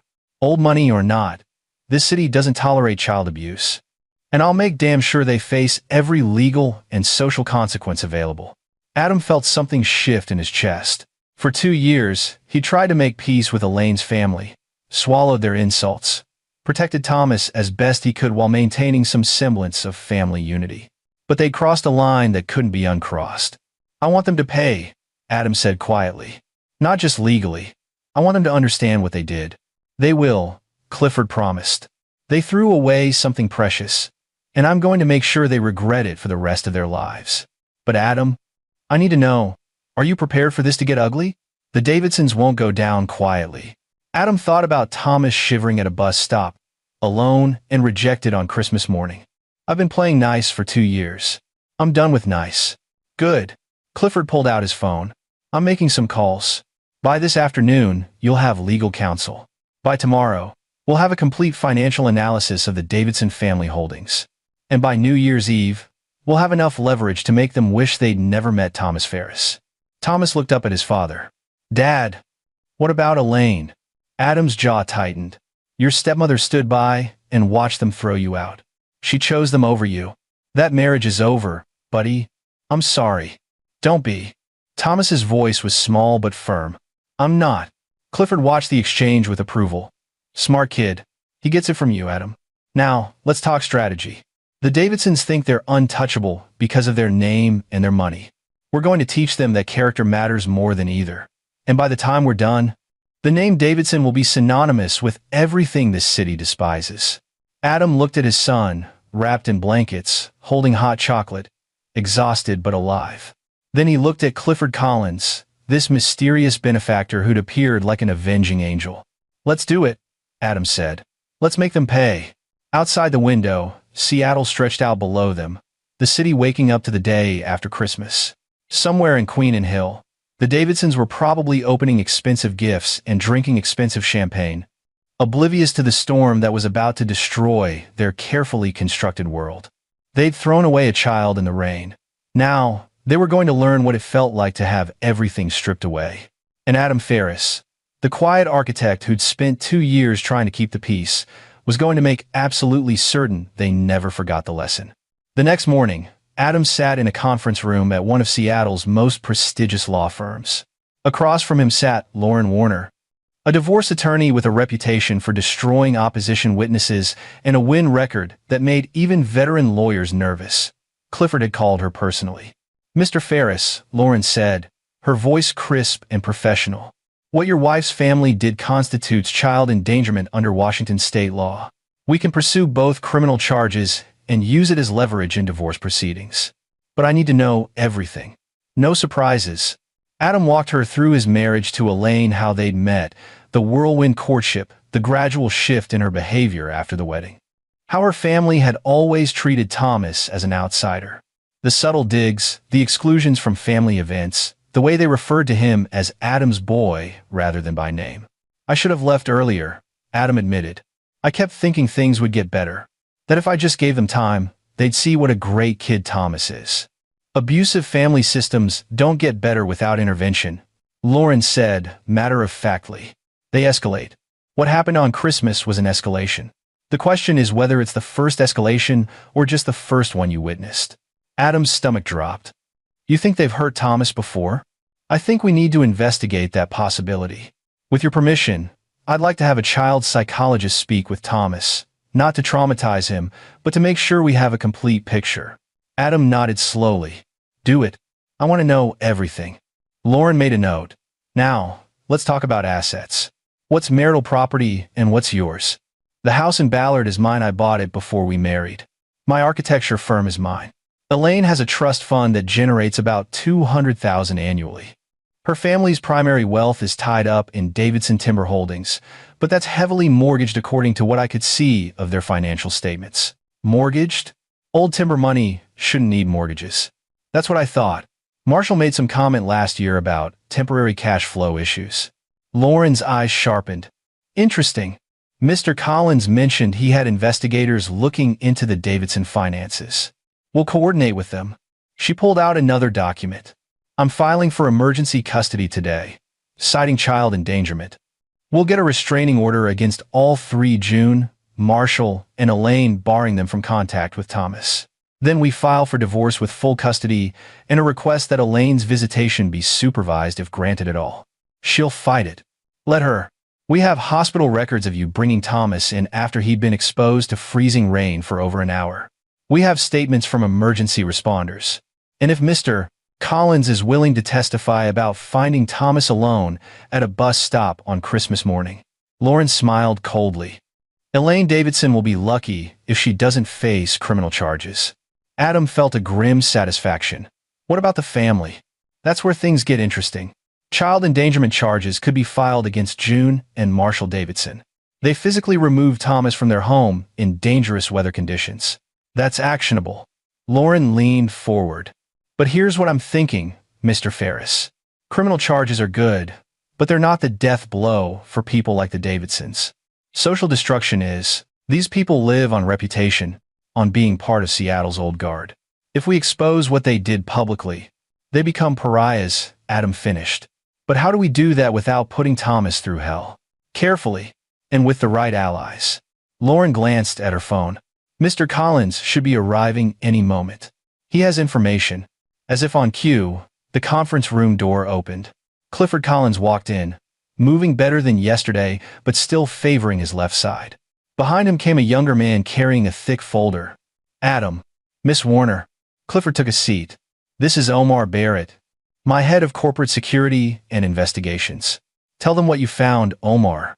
Omar opened the folder with the precision of a man delivering a death sentence. "The Davidson family is broke, not struggling broke. Davidson Timber Holdings hasn't turned a profit in 6 years. They've been mortgaging assets to maintain their lifestyle. The Queen and Mansion alone has 3 mortgages totaling $4 million. They're underwater." Adam stared. "4 million? That house has been in the family for 90 years. June Davidson mortgaged it repeatedly to cover Marshall's failed business ventures. He's started and bankrupted 4 companies in the last decade, each time taking family money with him. The latest was a cryptocurrency investment fund that lost $17 million. "Jesus," Lauren muttered. Omar wasn't finished. "But here's where it gets criminal. Marshall Davidson has been running what appears to be a Ponzi scheme through a consulting firm he established 2 years ago. He convinced 37 investors, mostly friends and family connections, to invest in a commercial real estate project that doesn't exist. He's raised approximately $8 million and spent it covering previous debts and maintaining the family's lifestyle. That's securities fraud, Lauren said. Federal crime? It gets better, Clifford interjected. Or worse, depending on your perspective. Guess who one of the largest investors in Marshall's scheme is? Adam had a sinking feeling. Elaine? Your wife invested $400,000 from her trust fund 6 months ago. She's either complicit in the fraud or a victim of it. Either way, it complicates her position significantly. Adam leaned back in his chair, processing. The Davidsons have been living on borrowed money and stolen funds while treating Thomas like trash. How did they keep up appearances? Expensive clothes, fancy cars, the mansion all mortgaged or bought on credit. They're playing a shell game, moving money around to avoid creditors. But the game's almost over. I estimate they have maybe 6 months before everything collapses. We're going to accelerate that timeline, Clifford said flatly. Omar, show them the rest. Omar pulled out photographs. These are from December 25th, Christmas morning. Security cameras from neighbors' homes. Watch. He laid out a series of timestamped photos showing Marshall Davidson physically dragging Thomas to the door of the Queen Anne mansion and shoving him outside. June Davidson was visible in the background, arms crossed, watching. Elaine stood beside her mother, expression blank. Crystal clear evidence of child endangerment, Lauren said with satisfaction. This is prosecution gold. There's more, Omar continued. Cell phone records show June Davidson called her lawyer at 1:15 p.m. on Christmas Day. We don't have the conversation, but the timing is interesting right after Thomas would have been found. My guess? She was trying to get ahead of potential legal issues. Guilty conscience, Adam muttered. Or awareness of culpability, Lauren corrected. This is better than I hoped, Mr. Ferris. With this evidence, we can destroy them in court. But Mr. Collins is right, legal destruction isn't enough for people like this. We need to destroy their social standing too. Clifford smiled that sharp, predatory smile Adam was starting to recognize. That's where I come in. I sit on the boards of 3 charities June Davidson considers essential to her social status. She's hosting a New Year's Eve gala. At the mansion, her biggest event of the year. All of Seattle's old money will be there. He paused. I'm going to make sure the truth comes out that night, in front of everyone who matters to her. How? Adam asked. By being a guest. And by bringing a few friends who will have very pointed questions about Marshall's investment fund and Thomas's treatment. By the end of the night, June Davidson won't be able to show her face in polite society. Adam felt a dark satisfaction building. What do you need from me? For now, stay quiet. Let them think they got away with it. Don't respond to Elaine's calls or texts except through your lawyer. Let them believe Christmas was just an unfortunate incident that will blow over. Clifford's eyes glinted. And on New Year's Eve, be ready. Because that's when we burn their world down. Lauren nodded. I'll have the divorce papers and emergency custody order ready by Friday. We'll serve Elaine at the worst possible moment, probably right before the gala. Maximum emotional impact. Is that cruel? Adam asked, though he wasn't sure he cared. They threw your 12-year-old son out in the rain on Christmas morning, Lauren said flatly. Cruelty is their specialty. We're just speaking their language. Omar packed up his files. Mr. Ferris, I've also taken the liberty of having security cameras installed at your Ballard home and providing a security detail for Thomas. The Davidsons strike me as the type who might try something desperate when cornered. You think they'd hurt him? I think they're financially desperate, morally bankrupt, and about to lose everything. Desperate people do desperate things. Clifford stood carefully. Adam, I want you to understand something. What we're planning goes beyond legal proceedings. We're going to systematically dismantle their lives. Are you comfortable with that? Adam thought about Thomas's face when he'd arrived at the hospital, the way his son had flinched when describing Marshall's hands on him. They don't get to do what they did and walk away. So yes, I'm comfortable with it. Good. Because by the time we're done, the Davidson name will be poison in this city. June will lose her social standing. Marshall will face federal charges. And Elaine. Clifford's smile was cold.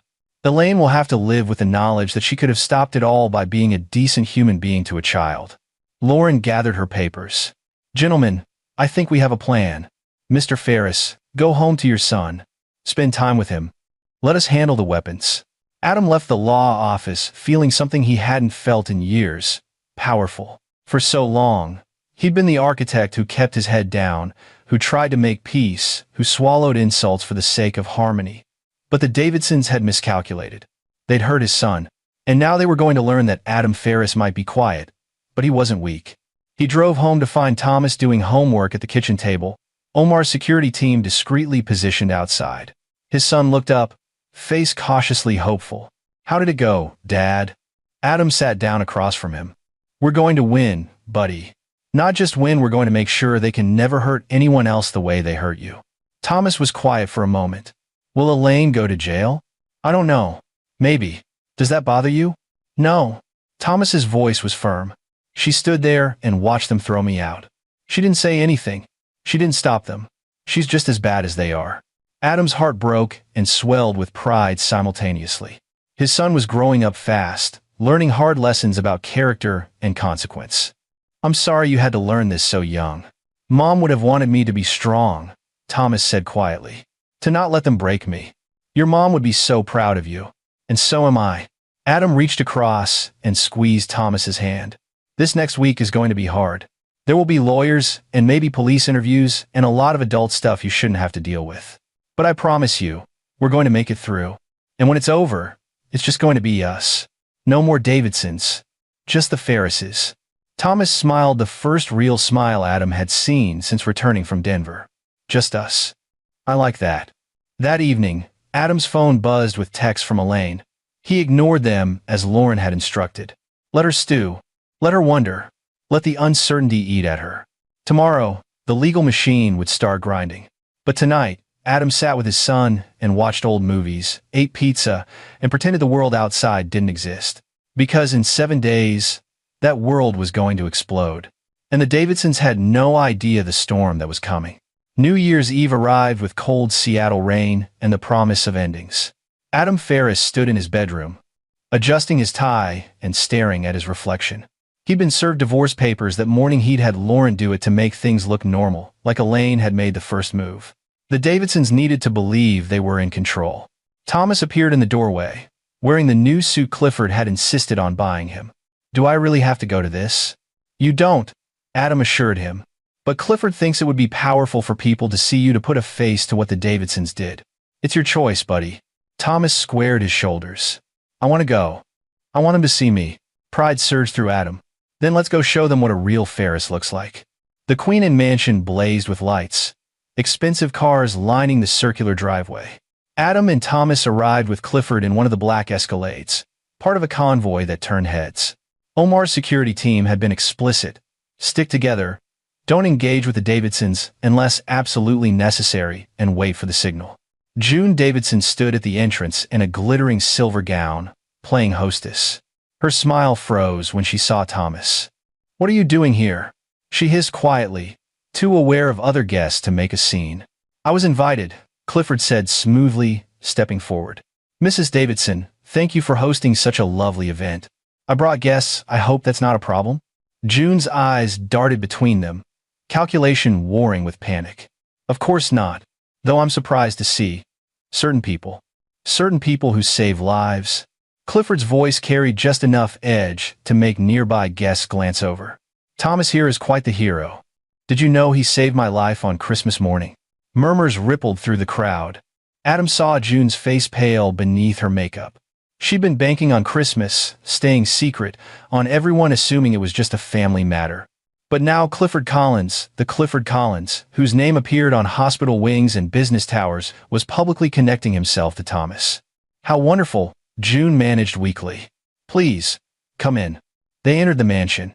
Adam hadn't been here since Christmas. The memory made his jaw clench. Marshall was already drunk by the bar, Brooke hovering nervously beside him. Elaine stood near the fireplace, talking with friends, but her eyes found Adam immediately. The papers had been served 4 hours ago. She looked shaken. Clifford began working the room with the skill of a man who'd spent decades in Seattle's elite circles. Adam watched him pause at various groups, always managing to mention Thomas, to highlight the boy's character, to plant seeds of curiosity. Such a polite young man, one woman said after Clifford introduced Thomas. June, you must be so proud of your step-grandson. June's smile was brittle. Of course. How wonderful that he saved Mr. Collins. What a Christmas story. Indeed. Adam saw it happening, the slow shift, as people began to wonder. Why hadn't they heard about this before? Why did June seem so uncomfortable? Why was Thomas here with Clifford Collins instead of with his stepmother's family? At 8 o'clock, Clifford gave the signal. Omar and another man, someone Adam recognized as a federal prosecutor, approached Marshall at the bar. Marshall Davidson, the prosecutor said formally. Marshall turned, already belligerent from alcohol. Who's asking? My name is Steve Cochran, Assistant U.S. Attorney for the Western District of Washington. I'd like to ask you some questions about Davidson Investment Consulting and certain representations you made to investors. The room went silent. All eyes turned to Marshall, who'd gone white. I don't. This isn't the time. It's exactly the time, Steve said calmly. We've been investigating your firm for securities fraud. You've defrauded 37 investors of approximately $8 million. I wanted to give you a chance to cooperate before we formally file charges. You can't do this here, June shrieked, abandoning all pretense of composure. This is a private event, which is why I'm being polite, Steve replied. Mr. Davidson can either answer questions now or be arrested tomorrow morning. His choice. Marshall's face crumpled. It wasn't supposed to. I was going to pay everyone back. With what money? Steve's voice was sharp. You've spent everything. The investigation shows you used investor funds to pay mortgages, car payments, personal expenses. That's textbook Ponzi scheme behavior. Guests began pulling out phones. Some recorded, others texted frantically. The scandal was going viral in real time among Seattle's elite. Elaine rushed forward. Marshall, don't say anything. You're Elaine Davidson Ferris? Steve turned to her. You're also under investigation. You invested $400,000 and received quarterly returns that came from other investors' money. Were you aware of the fraud? No. I thought it was legitimate. Then you were swindled by your own brother. Either way, that money will need to be returned as part of restitution. June found her voice shrill with panic. This is harassment. We'll sue our lawyers. Your lawyers will advise you to cooperate, Steve said calmly. Because securities fraud carries a 20-year maximum sentence, and I have enough evidence to bury all of you. Clifford chose that moment to step forward. Might I add something? He didn't wait for permission. The reason I'm here tonight, the reason I'm personally invested in this case, is because of what this family did on Christmas morning. Every phone, every camera, every eye focused on him. Thomas Ferris, this brave young man, was thrown out of this house on Christmas morning in freezing rain. His stepmother and her family told him he wasn't really family, that his late mother was nobody, and they physically removed him from their home. Clifford's voice rang through the mansion. This 12-year-old boy ended up at a bus stop with nowhere to go. He found me there after I'd been attacked, and instead of walking away, he helped me. He gave me his jacket. He called for help. He saved my life. Gasps and murmurs filled the room. Adam saw phones recording, saw the horror on faces around them. And when I asked him why he was alone in the rain on Christmas, Clifford continued, he told me what this family had done. June Davidson, Marshall Davidson, and Elaine Davidson threw a child out into the cold because they didn't consider him family, because his father was away and couldn't protect him, because they could. June's face was ashen. That's not. We didn't. We have security footage. Omar stepped forward, holding up a tablet, from 3 different neighbors' cameras. Would you like me to show everyone? No. June's voice cracked. Please. We made a mistake. A mistake is forgetting someone's birthday, Clifford said coldly. What you did is child endangerment. It's abuse. And everyone in this room needs to know exactly what kind of people you are. A woman near the fireplace spoke up. Adam recognized her as Sonia Brennan, a major philanthropist. June, is this true? You threw out Adam's son? It wasn't like that. Then what was it like? Sonia's voice was sharp. Because if you treated a child that way, I cannot in good conscience continue to associate with you or your family. The boards we serve on together. Sonia, please. I'm resigning from any board that has you on it. Effective immediately. And I'll be recommending others do the same. Sonia looked around the room. I don't care how old your money is or what your family name used to mean. You don't hurt children and get to keep your social standing. Not in my Seattle. Others began speaking up, voices overlapping in agreement. Within minutes, the tide had completely turned. Guests began leaving, some stopping to shake Adam's hand or touch Thomas's shoulder with words of support. The party was falling apart. Elaine tried to approach Adam. Please, we need to talk. Through our lawyers, Adam said flatly. You stood there and watched them throw my son out. You chose them. Live with that choice. I was scared. My family, they have all the money. Your family is bankrupt and headed to federal prison, Lauren Warner said, appearing at Adam's elbow. She'd been waiting in the wings. And you're going to be lucky if you don't join them. The divorce papers you received today include a complete request for custody with supervised visitation only. You'll be fighting for the right to see Thomas at all. Elaine's face crumpled. Thomas, please. I'm sorry. Thomas looked at his stepmother with his father's eyes clear and unflinching. You said my mom was nobody. You watched them push me outside. You didn't help me. His voice was steady, mature beyond his 12 years. I don't want to see you again. Elaine dissolved into sobs, but Thomas didn't waver. Adam put a hand on his son's shoulder, pride swelling in his chest. Marshall tried to bolt for the door. Federal agents materialized from the crowd. Steve Cochran hadn't come alone. Marshall Davidson, you're under arrest for securities fraud, wire fraud, and operating a Ponzi scheme. You have the right to remain silent. The handcuffs clicked shut. Flashbulbs popped as society photographers captured every moment. This would be front-page news. June collapsed into a chair. The facade of aristocratic composure shattered completely. How did this happen? She whispered. You hurt a child, Clifford said quietly, crouching beside her so only she could hear. Adam watched from across the room. You threw away something precious because of your own arrogance and cruelty.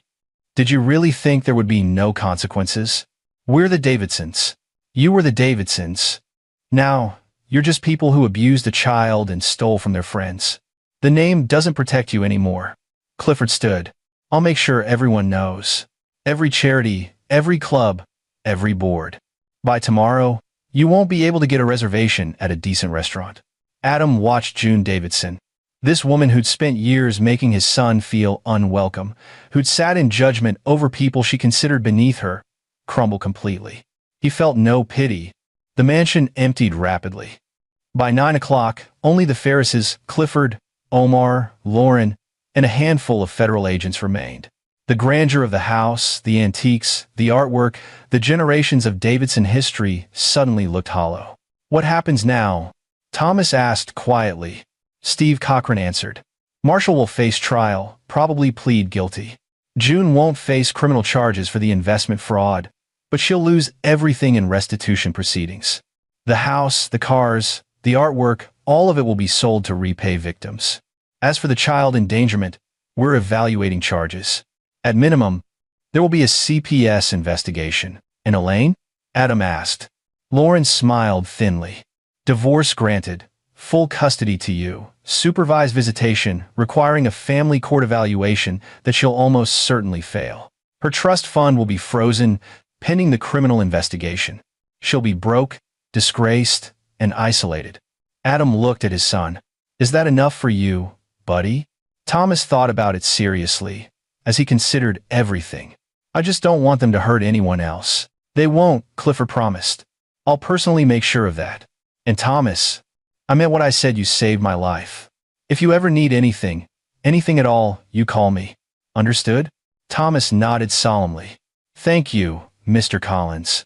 Clifford, we're friends now. They left the mansion together, walking past the expensive cars and manicured grounds. Behind them, the Davidson empire was collapsing in real time. Investigators photographing evidence, lawyers making calls, the family's carefully constructed world disintegrating. In the Escalade, Thomas leaned against his father. Dad, can we go home now? Yeah, buddy. We're going home. Just us. Just us. As they drove away from Queen and Hill, Adam looked back once at the mansion, lit up like a monument to everything that had fallen. The Davidsons had built their world on arrogance and cruelty, And it had taken just 1 week to bring it all crashing down. Because they'd forgotten the most important rule: actions have consequences. And kindness, real kindness, has power that no amount of money or social standing can match. Thomas had shown that kindness to a stranger in the rain. And that stranger had shown the Davidsons what justice looked like. The new year was just hours away. For the Davidsons, it would bring ruin. But for the Pharisees, for Adam and Thomas, it would bring something they hadn't had in years: freedom. 3 months later, Adam stood in his newly expanded architecture studio, reviewing designs for a community center funded by the Collins Foundation. Clifford had insisted a building created by the Ferris family for a neighborhood that needed it.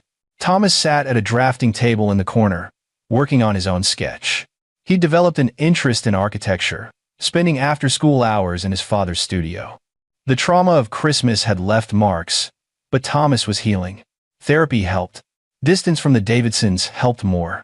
The trial had been swift. Marshall Davidson pleaded guilty to avoid a longer sentence and received 8 years in federal prison. June Davidson had lost everything the mansion sold at auction, belongings scattered, social standing completely destroyed. She'd moved to a small apartment in Tacoma, her name now synonymous with cruelty and poor judgment. Elaine had tried to fight the custody arrangement and lost spectacularly. The judge had been particularly harsh after reviewing the Christmas morning evidence.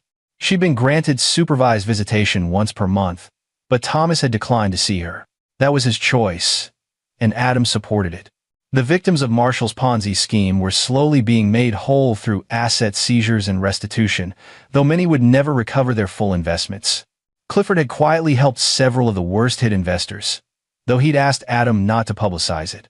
Adam's phone rang. "Clifford." "Adam, turn on the news." "Channel 7. Adam grabbed the remote. The local news showed a courtroom scene. The anchor's voice filled the studio. In a surprise development, June Davidson has been charged with criminal neglect and reckless endangerment in connection with the Christmas incident involving her step-grandson. Prosecutors say new evidence, including testimony from household staff, indicates a pattern of abuse and neglect. Davidson faces up to 2 years if convicted. Adam watched June's mugshot flash on screen, the proud woman who'd once ruled Seattle society now looking haggard and defeated. He felt Thomas appear at his elbow. "Is that Grandmother June?" Thomas asked quietly. He never called her grandmother anymore. "Yeah, buddy. Looks like she's facing charges after all. Will she go to jail?" "Maybe. Probably." Adam turned off the TV. "Does that bother you?" Thomas thought about it. "I used to think I'd feel happy if they got punished. But I just feel nothing, like they don't matter anymore." Adam pulled his son into a hug. "That's called moving on. It's healthy. Do you feel that way? About Elaine?" Adam considered the question honestly. "I'm not angry anymore. I'm just glad we're free of them. And grateful that everything happened the way it did, because otherwise we might have stayed trapped in that situation for years." "Me too." Thomas pulled back, smiling. "Can we finish the design for the youth center? I had an idea for the recreational space." "Show me." They spent the next hour working side by side, father and son, designing something beautiful and useful. Outside, Seattle bustled with life. Somewhere, the Davidsons were dealing with consequences. But in Adam Ferris's studio, surrounded by blueprints and possibility, the past was finally past. That evening, Clifford joined them for dinner at a local restaurant, their weekly tradition now. He moved easier these days, the Christmas injuries healed, though he still had a slight limp. He'd laughed it off. A small price to pay for meeting the Pharisees. "I have news," Clifford announced over appetizers. "My board approved the scholarship fund in Thomas's mother's name. The Sarah Ferris Memorial Scholarship will help 20 students annually attend college. We're announcing it next month." Adam's throat tightened. "Clifford, you don't have to. I want to. Sarah was a teacher, right? She dedicated her life to helping kids. This honors that. And Thomas helped create it by being the kind of kid she'd be proud of." Thomas stared at his plate, eyes bright with unshed tears. "Thank you," he whispered. "Thank you, Thomas. You reminded me that character matters more than anything else. I'd lost sight of that in my business dealings. You gave me back something I'd forgotten." They ate and talked and laughed. 3 people bound by a chance encounter that had changed everything. As they left the restaurant, Adam noticed a couple staring at them, whispering, pointing. He tensed. old instincts kicking in. But then the woman approached, smiling kindly. "Are you Thomas Ferris?" Thomas nodded cautiously. "I just wanted to say thank you. My father was one of Marshall Davidson's victims. He lost his retirement savings. What you did helping Mr. Collins, being brave enough to come forward about what the Davidsons did, you helped expose them. My father's getting some of his money back because of you. So thank you." Thomas blushed. "I didn't really do anything. You did everything that mattered." She squeezed his shoulder gently, then walked away. "You're famous," Clifford teased. "I hate famous," Thomas muttered, but he was smiling. They walked to the parking lot. The Seattle night cool and clear. Adam's phone buzzed a text from Lauren Warner. "June Davidson convicted on all counts, sentencing in 30 days. Expect 18 to 24 months. Adam showed Clifford the text. "It's over." "Not quite," Clifford said.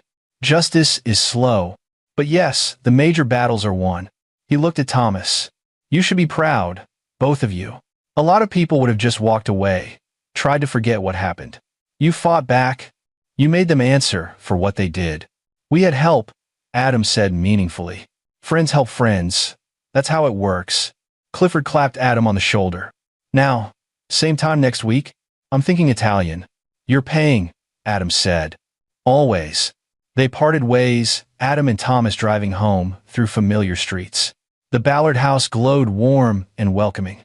Inside, Thomas had hung artwork on the walls, his own drawings and paintings, things he created in art therapy. The house felt lived in, loved, free.